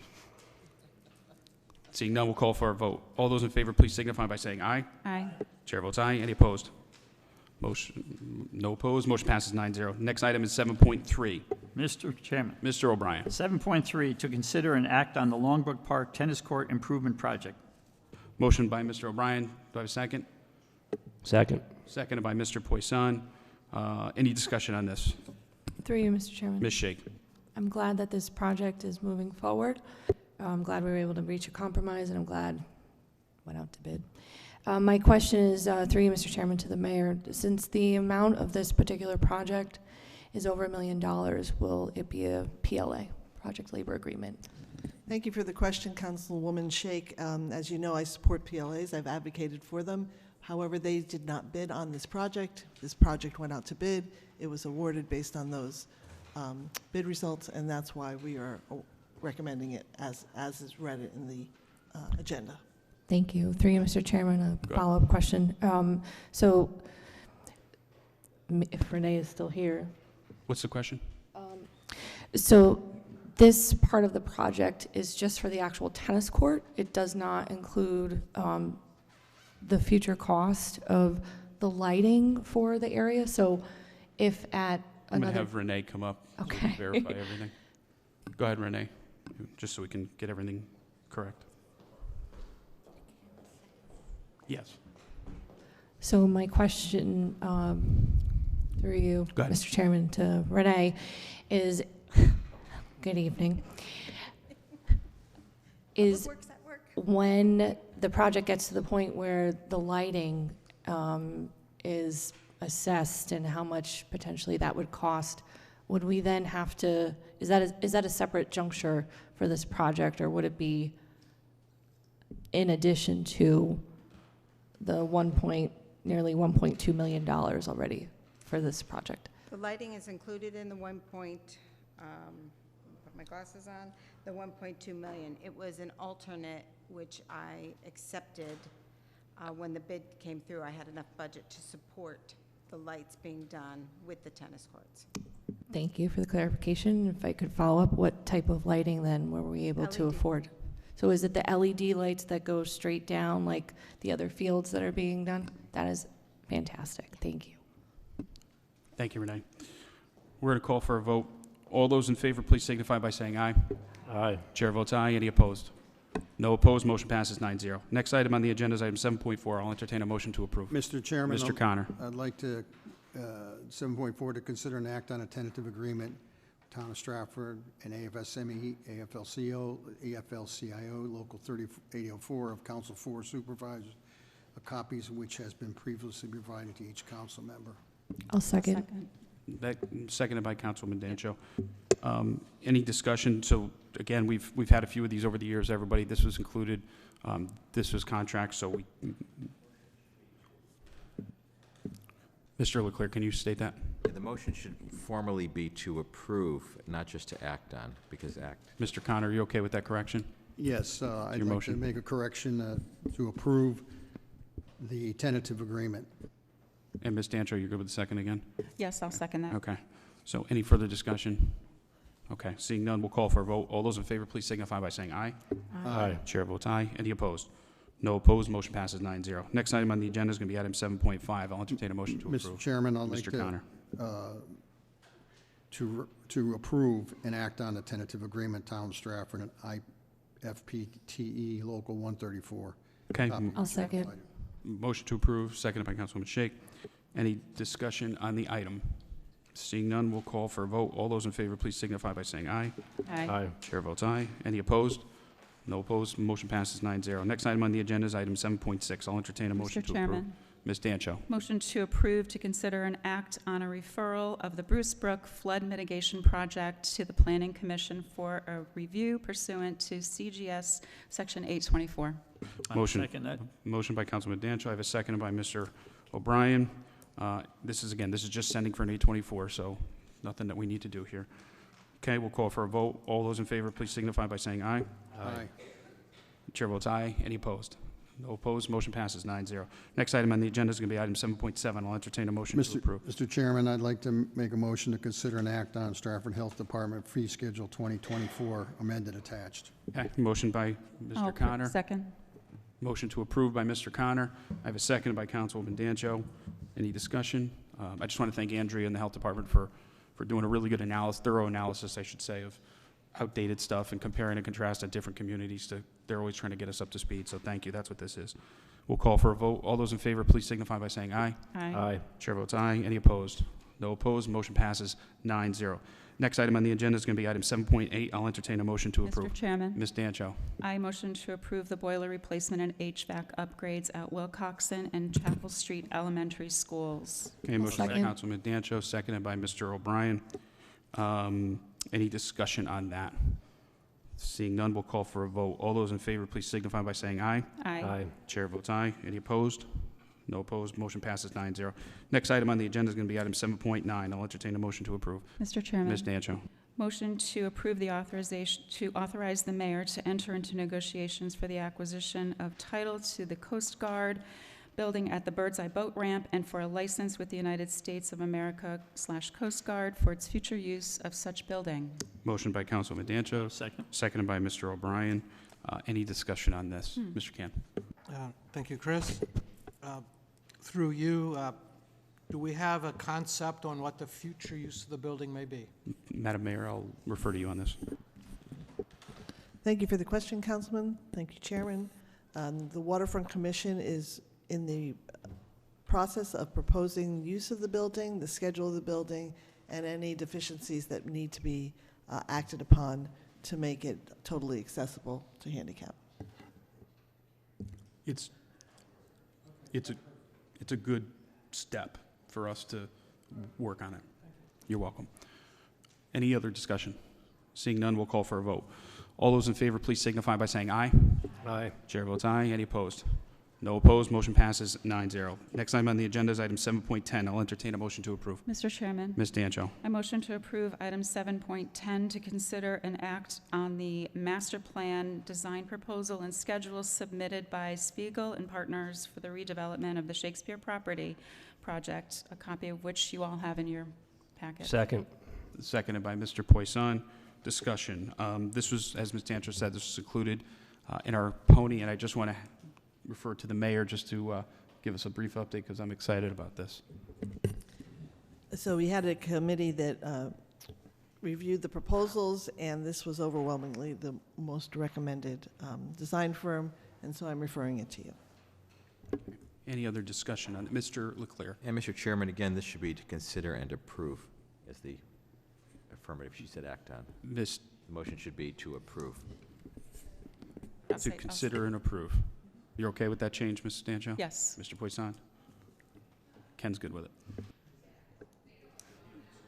Yes, through you, Mr. Yes.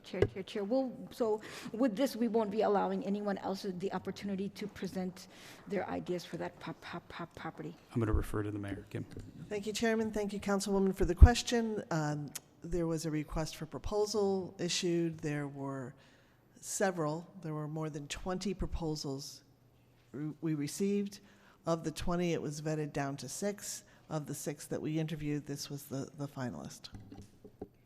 Any other discussion? Mr. Can. Thank you, Chris. There's a timeline for moving forward with this. Just an overview of when will day one start? When will this entity, begin their work? And relatively public hearings, when can we expect them to be communicated to the public? And that's it. Madam Mayor. Thank you, Chair. Thank you, Councilman, for the questions. There was a schedule, I believe, in your packet of how they were going to proceed. There is, in their proposal, they listed public forums, charrettes, again, community conversations. As soon as the contracts are written and vetted by both attorneys, then the contract will start. And I'm just going to say before we vote on this, this was, some of us were on the council together when the property burned down. So in the last, let's just call it 5 years, a lot's happened, a lot of cleanup, a lot of work in the town, and townspeople being able to give their opinion. And we were excited as a group when we did CIP. We all voted to fund this thing, to get this thing going. So this is the next step, and I'm happy that in one of our last meetings, we're able to continue this process. So with that, I'm going to call for a vote. All those in favor, please signify by saying aye. Aye. Chair votes aye. Any opposed? No opposed. Motion passes 9-0. Next item on the agenda is item 7.1, under appointments. Item 7.11.1. I'll entertain a motion to approve. Mr. Chairman. Mr. O'Brien. I move that 7.11.1, that James Connor of Riverbend Road be and hereby appointed to the Stratford Housing Authority to the vacant seat with a term that expires June 30th, 2025. Have a second? Second. I have a second by Councilwoman Dancho.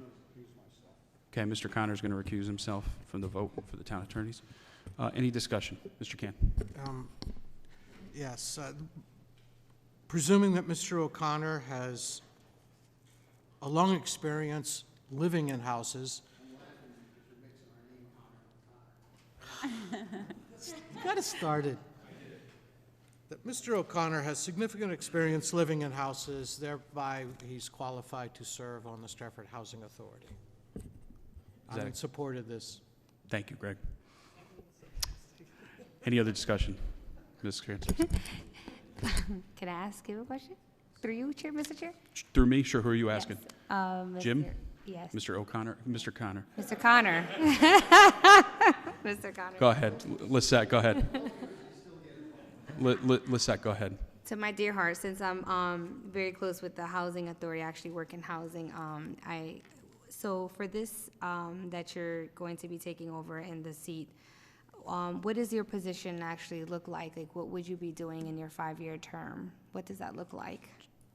I have to be honest with you, I'm really not sure. I've talked to people, I know general council, talked to the mayor, there's some projects that they like to push through, senior housing, low-income housing, veteran housing, and that's So Lisette, I will grant you this is a unique one because we've never really voted on somebody up here for something. I get that.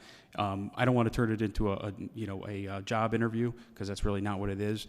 I personally think that Jim, with his almost 40 years of experience in HR background, has a very suitable role in helping out a community like that. Yeah. So I am for it. So.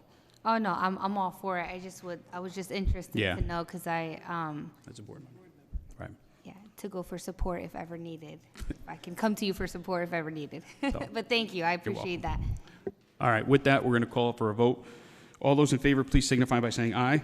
Aye. Chair votes aye. Any opposed? No opposed. Motion passes 8-0 with one abstention.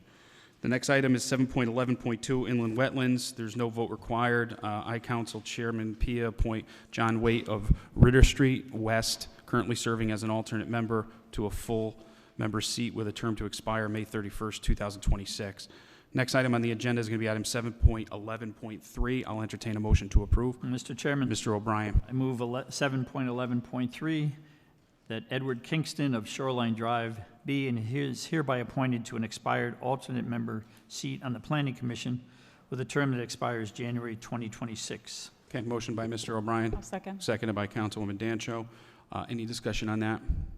Seeing none, we'll call for a vote. All those in favor, please signify by saying aye. Aye.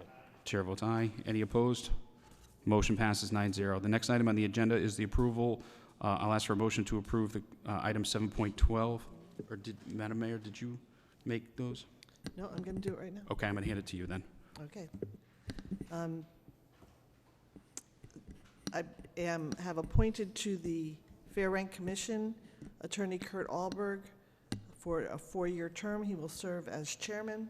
Attorney Lisa Knopf to a 2-year term. Brandy Hall, 3-year term. Desmond Nisdy, 3-year term. Colleen Hargrove, 2-year term. Okay, there's 5. Yep. I'll entertain. So, Mayor's read her appointments in. I'll entertain a motion to approve. Mr. Chairman. Mr. O'Brien. I move 7.12.1 that the mayor's appointments to the Fair Rent Commission be and are hereby confirmed. Second. Seconded by Councilman Poisson. Any discussion on those items? Mr. Can. Is there an opportunity to have alternates in the event someone cannot make a meeting? Madam Mayor. Thank you, Chairman. Councilman, there are no alternates. However, there are 2 more positions available that we will publicly advertise. She's filled 5 of the 7. That's the way it was designed, and it's her appointment, so. Ms. To Rice. you, Mr. Chair. Will there be any community members who live in public housing on this commission to represent the needs of the members in the community? Madam Mayor. Thank you, Chairman. Thank you, Councilwoman, for the question. This is not a committee for public housing. Public housing has their own, actually just voted in a member, their own process for dealing with issues for the tenants. This is the Fair Rent Commission that's appointed by, it's It's appointed by me and confirmed by you. It's by state statute. There are 2 attorneys, 2 tenants, and a landlord at this point, 2 realtors. They have all, some of them have endorsed certain areas of their expertise, and then there will be 2 more positions. So 2 tenants, 2 landlords, 2 attorneys.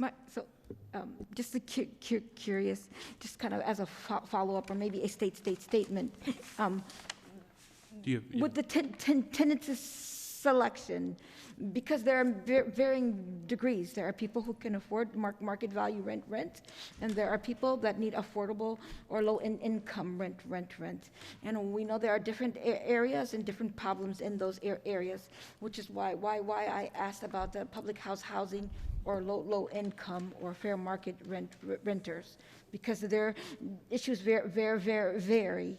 So wanted to know if anyone would be from those groups as well on this fair rent. So I'll let the mayor answer, then we'll move on. So the public housing piece is not managed by this group. The public housing is managed by the Housing Authority, and that's why there's nobody from public housing on the Fair Rent Commission. Thank you. Any other discussion? Seeing none, we're going to call for a vote. Okay, Mr. Connor walked away. That's all right. We'll call for a vote. All those in favor, please signify by saying aye. Aye. Chair votes aye. Any opposed? No opposed. Motion passes 8-0. Next item on the agenda is item 7.12.1. Excuse me, we just did that. My apologies. And then we're finally at the end. All right. So the way we're going to do this, to everyone in the audience, this is the last item. Thank you for your patience. We appreciate it. Each on the agenda, as it states, comments, remarks from the 2021 to 2023 council members, 3-minute time limit for each council member. I'm going to ask everyone to be respectful of that, and we'll go with that. So with that, I'm going to start over with Ms. Shake in District 2, please. Margot is going to keep track. Okay. I'd like to request that I go last, if that's okay. I'm going to ask that you go first.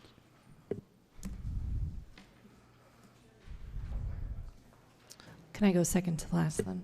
Caitlin, I just asked if you could start, please. Thank you. I would love for this to be a positive experience. It has been my distinct honor to be the councilwoman serving and representing District 2 here in Stratford.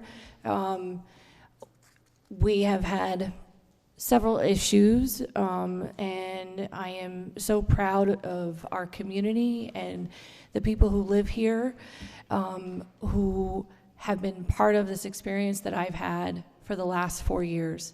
I have truly grown to love my district, and as proud as I am of the work that I and my team have done with this past election, I am deeply saddened and still disappointed with the decision that the majority of the body has made to redistrict me out of my district.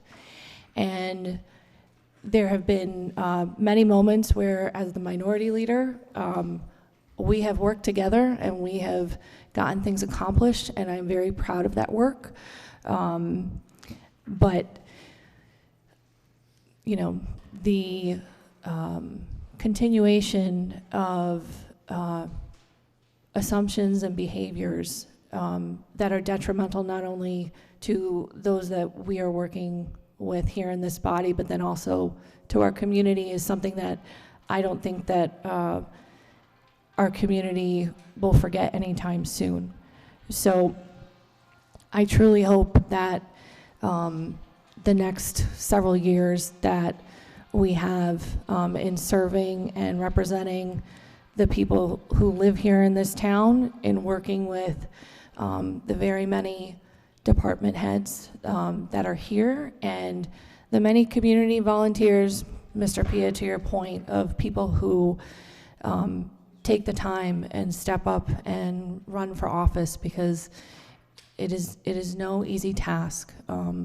And I sincerely appreciate and love everyone that is in District 2 that has supported me and came out unequivocally, especially this past spring. And I'm very proud of the work, especially that we've accomplished in Longbrook Park. I have come to truly appreciate through this opportunity of serving our town, the vitality and necessity of having healthy, welcoming, open spaces. And I hope that we work together regardless whether you're serving now or not in the future, and we can still talk and work with each other. Thank you. Ms. Francesi. It's my turn, guys. No, sir, I'm only kidding. Well, I want to thank each and every one of you for allowing me to have a place in this position. It was not easy.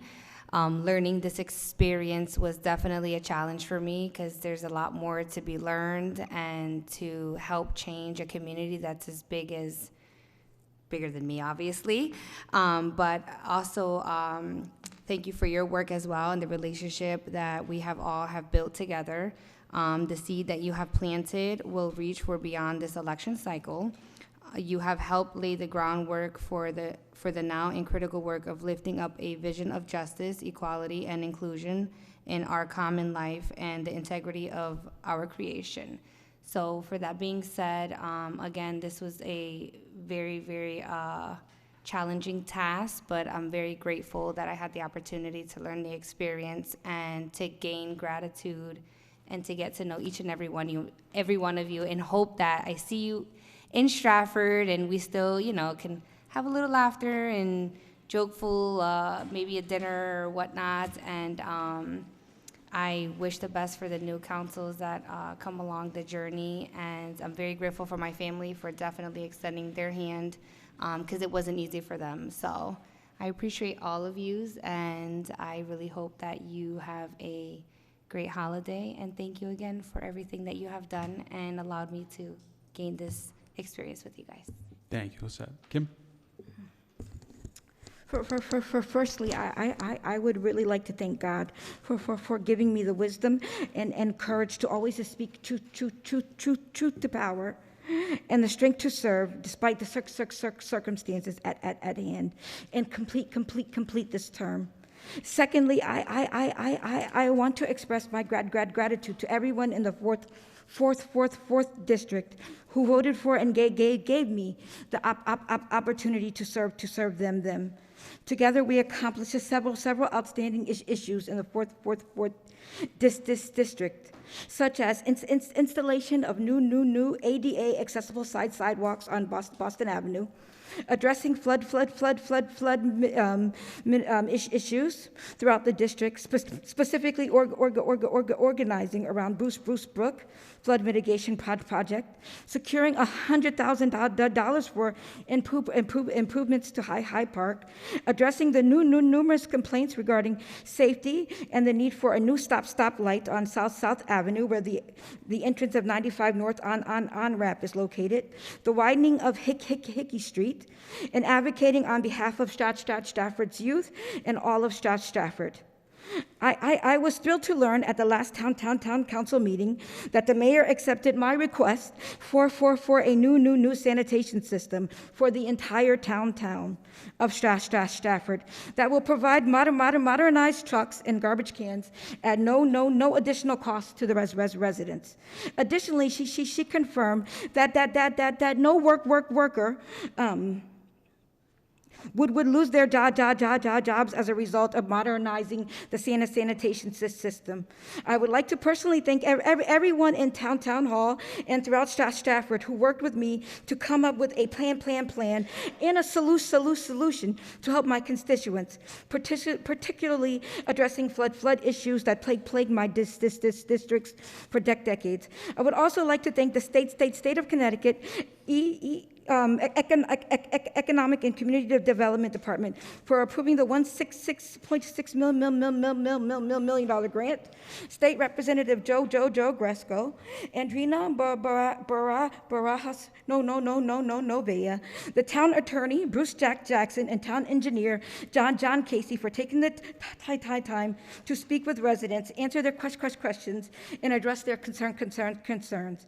I hope that you all will continue to inform inform the residents of the 4th District of any updates as they occur. I would like to express my sincere gratitude and thanks to the Democrat Minority Leader, Caitlin Shake, and to all my fellow Democrats with whom I served on Town Council for your strong leadership and dedication to Stratford. Thank you for always putting Stratford first, and God bless everyone as we continue on. Greg, you're up. Thank you, Chris.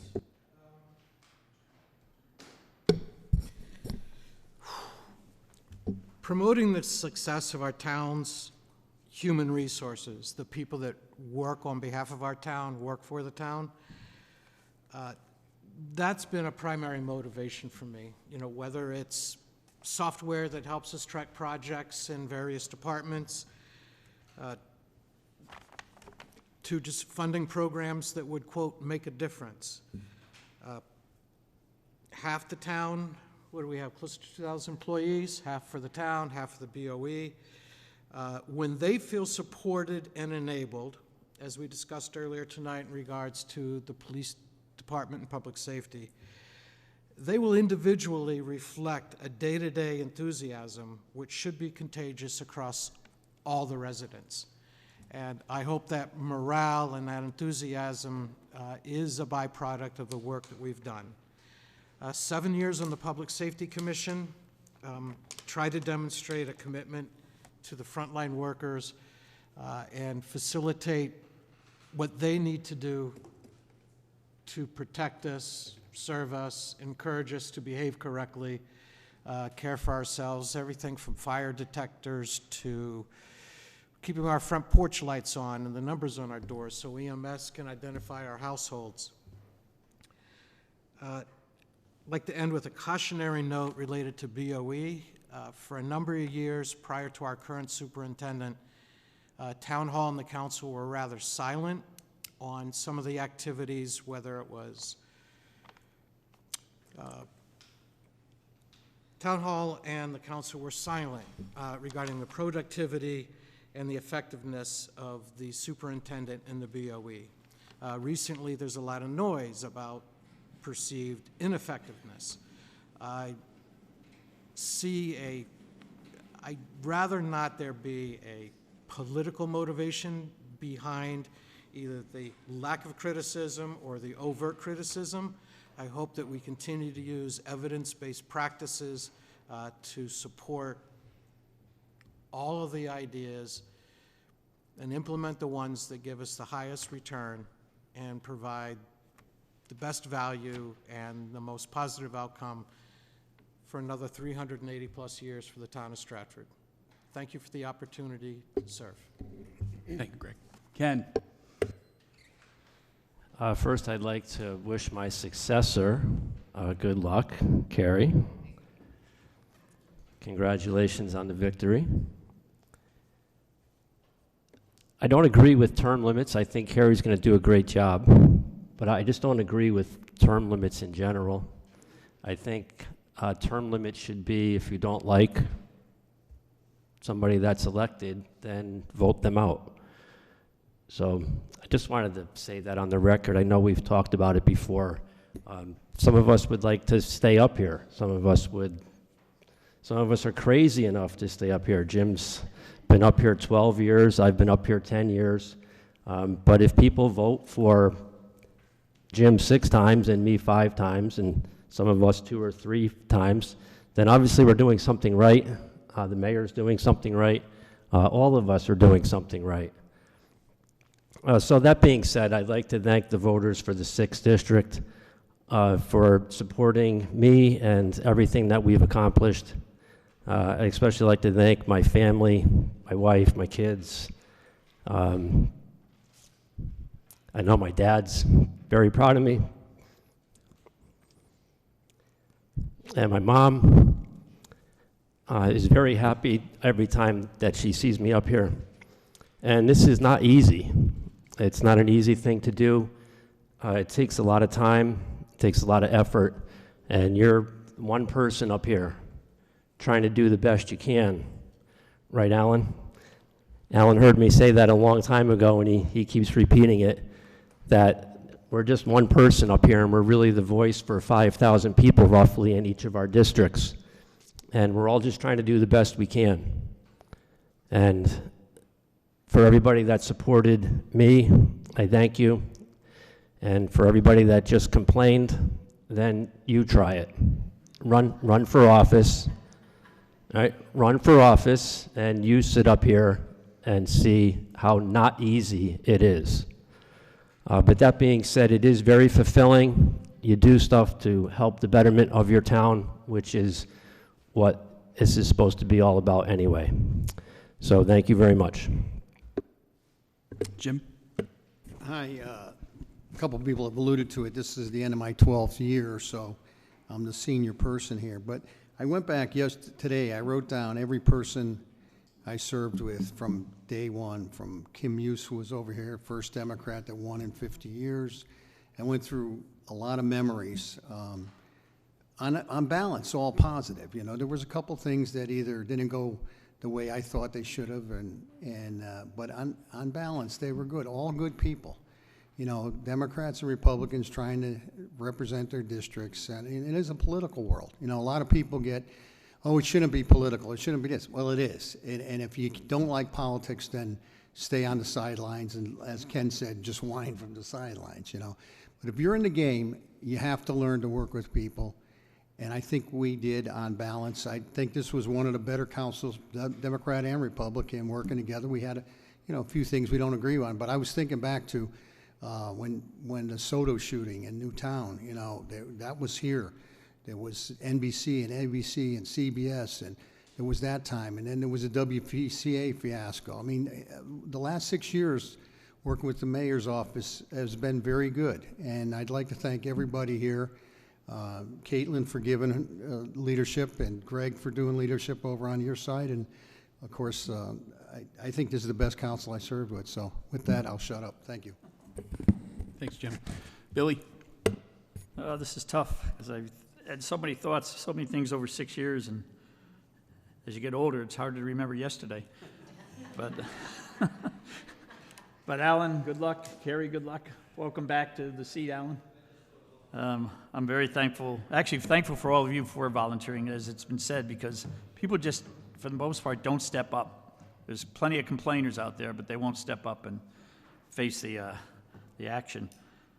But I never considered serving on the council until the 2015-2017 council was so embarrassing, wasted people's time, sometimes till 3 in the morning. And then when Laura said she was considering running for mayor, I said, I might just run for council. And she held me to it. And I'm glad I did, because it's been a great 6 years, especially with all that we have accomplished. I mean, it's just, I can't even write down all the things. And by the way, the modern sanitation idea I threw out to the former public works director, who didn't like the idea. He said there were too many trees, it'd be a problem. So Renee, thank you for supporting it.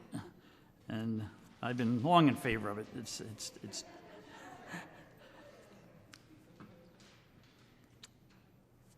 But I think the mayor and I and everybody here has a passion for this town, because we have a great town, and I love it. And I appreciate the voters, again, this election, appreciating all I do, and I hear it over and over. They just appreciate what I do, and I just like doing it. I must be nuts, but I don't get any financial benefit from it, but it's, what's that? But thinking back to that last council, they couldn't even collaborate with the mayor on a budget, Mayor Harkins, so we had to pass, 7 budgets in 6 years. And the first one, there probably was a mill rate increase, but that wasn't our budget. Then we had 5 consecutive mill rate decreases. And then finally, we had the increase, and it's well known why we did that. And we had a unanimous vote, I think, for the first time, which is interesting. What else? Well, so many accomplishments, Laura, and it's you and the great team, the administration have done so much. I mean, economic development has increased our, what do you call it, the grand list. Your support and our support of Jeffrey Fletcher has brought a great museum to town to join the 10 other museums. and other towns that wouldn't even listen to him now want him to go there. But I believe he's here to stay, and it's a great museum, and it's a great attraction. And Stratford has many, we have become an attraction for tourists. Everybody used to say it was a Shakespeare that was going to be our tourist attraction, but between two roads and everything here, it's been incredible. Boy, that 3 minutes went faster than I thought. But for the new council, my challenge is listen to the concerns of our citizens. We can't solve all their problems, but I know I try. We do what we can.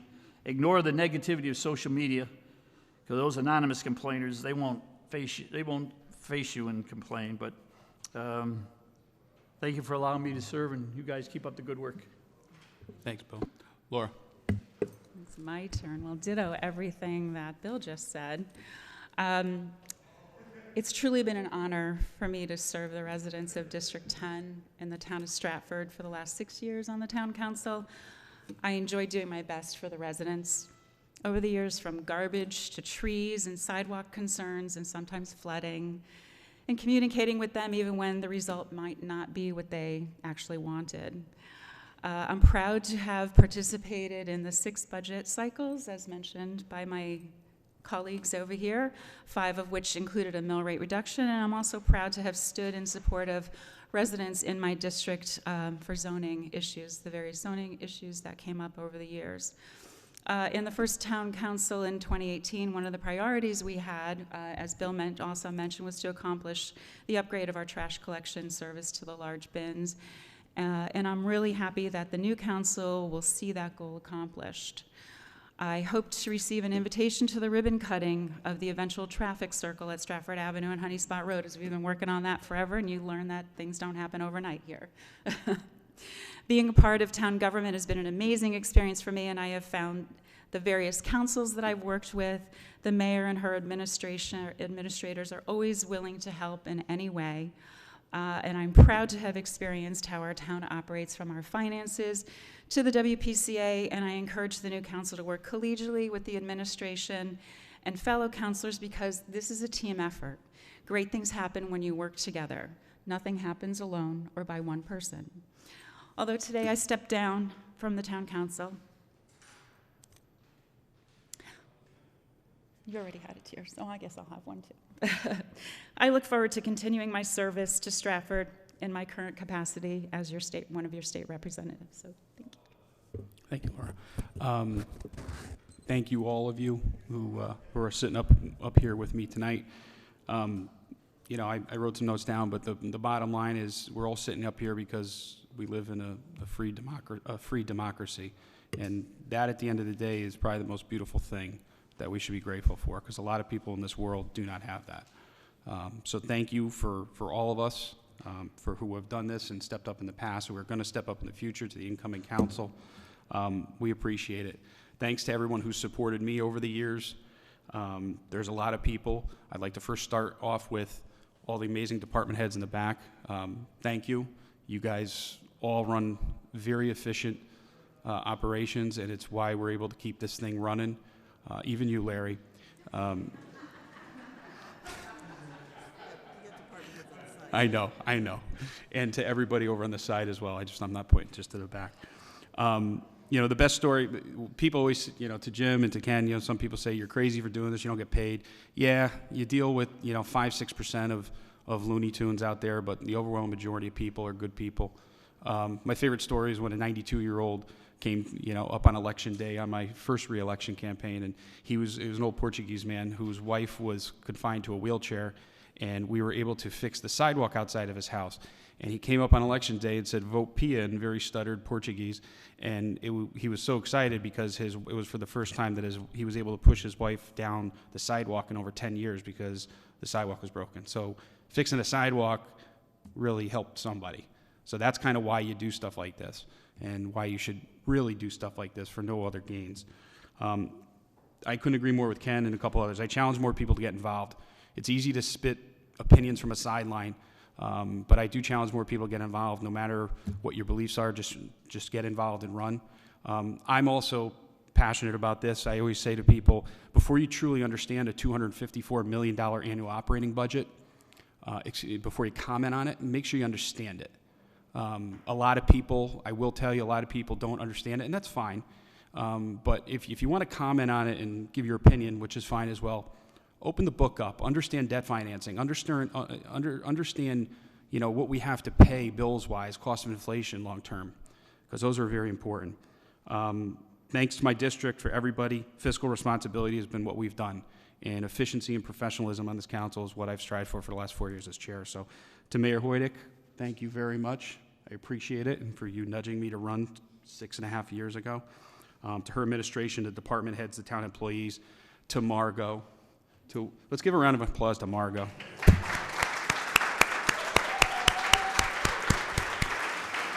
Great council clerk. Very, very detail-oriented. Mr. Leclerc would agree, and Mr. Floric. And to everybody, thank you. I've served with going forward. To my family, to my parents who have came, and now this is kind of cool. To my wife, Courtney, thank you. And with that, I'm going to hand it to the mayor for a second. Thank you, Chairman. It'll be the last, maybe the last time I say thank you, Chairman. I do want to thank the entire council. You've been a joy to work with. I think we've operated as, even you, Greg. Even you during an election cycle that was not so pretty. But, we kept each other honest, and we had what was in the best interest of Stratford. Different perspectives, but what was in the best interest of Stratford. And you've really done outstanding things for this community, lowering the mill rate so much. We almost did it last year. We should have done it last year, but lowering the mill rate has made people's lives easier, and that's what our job is. So I commend you all, and I thank you for your service, and I would like, on behalf of you all, to give the honorary gavel to Councilman Chairman Pia.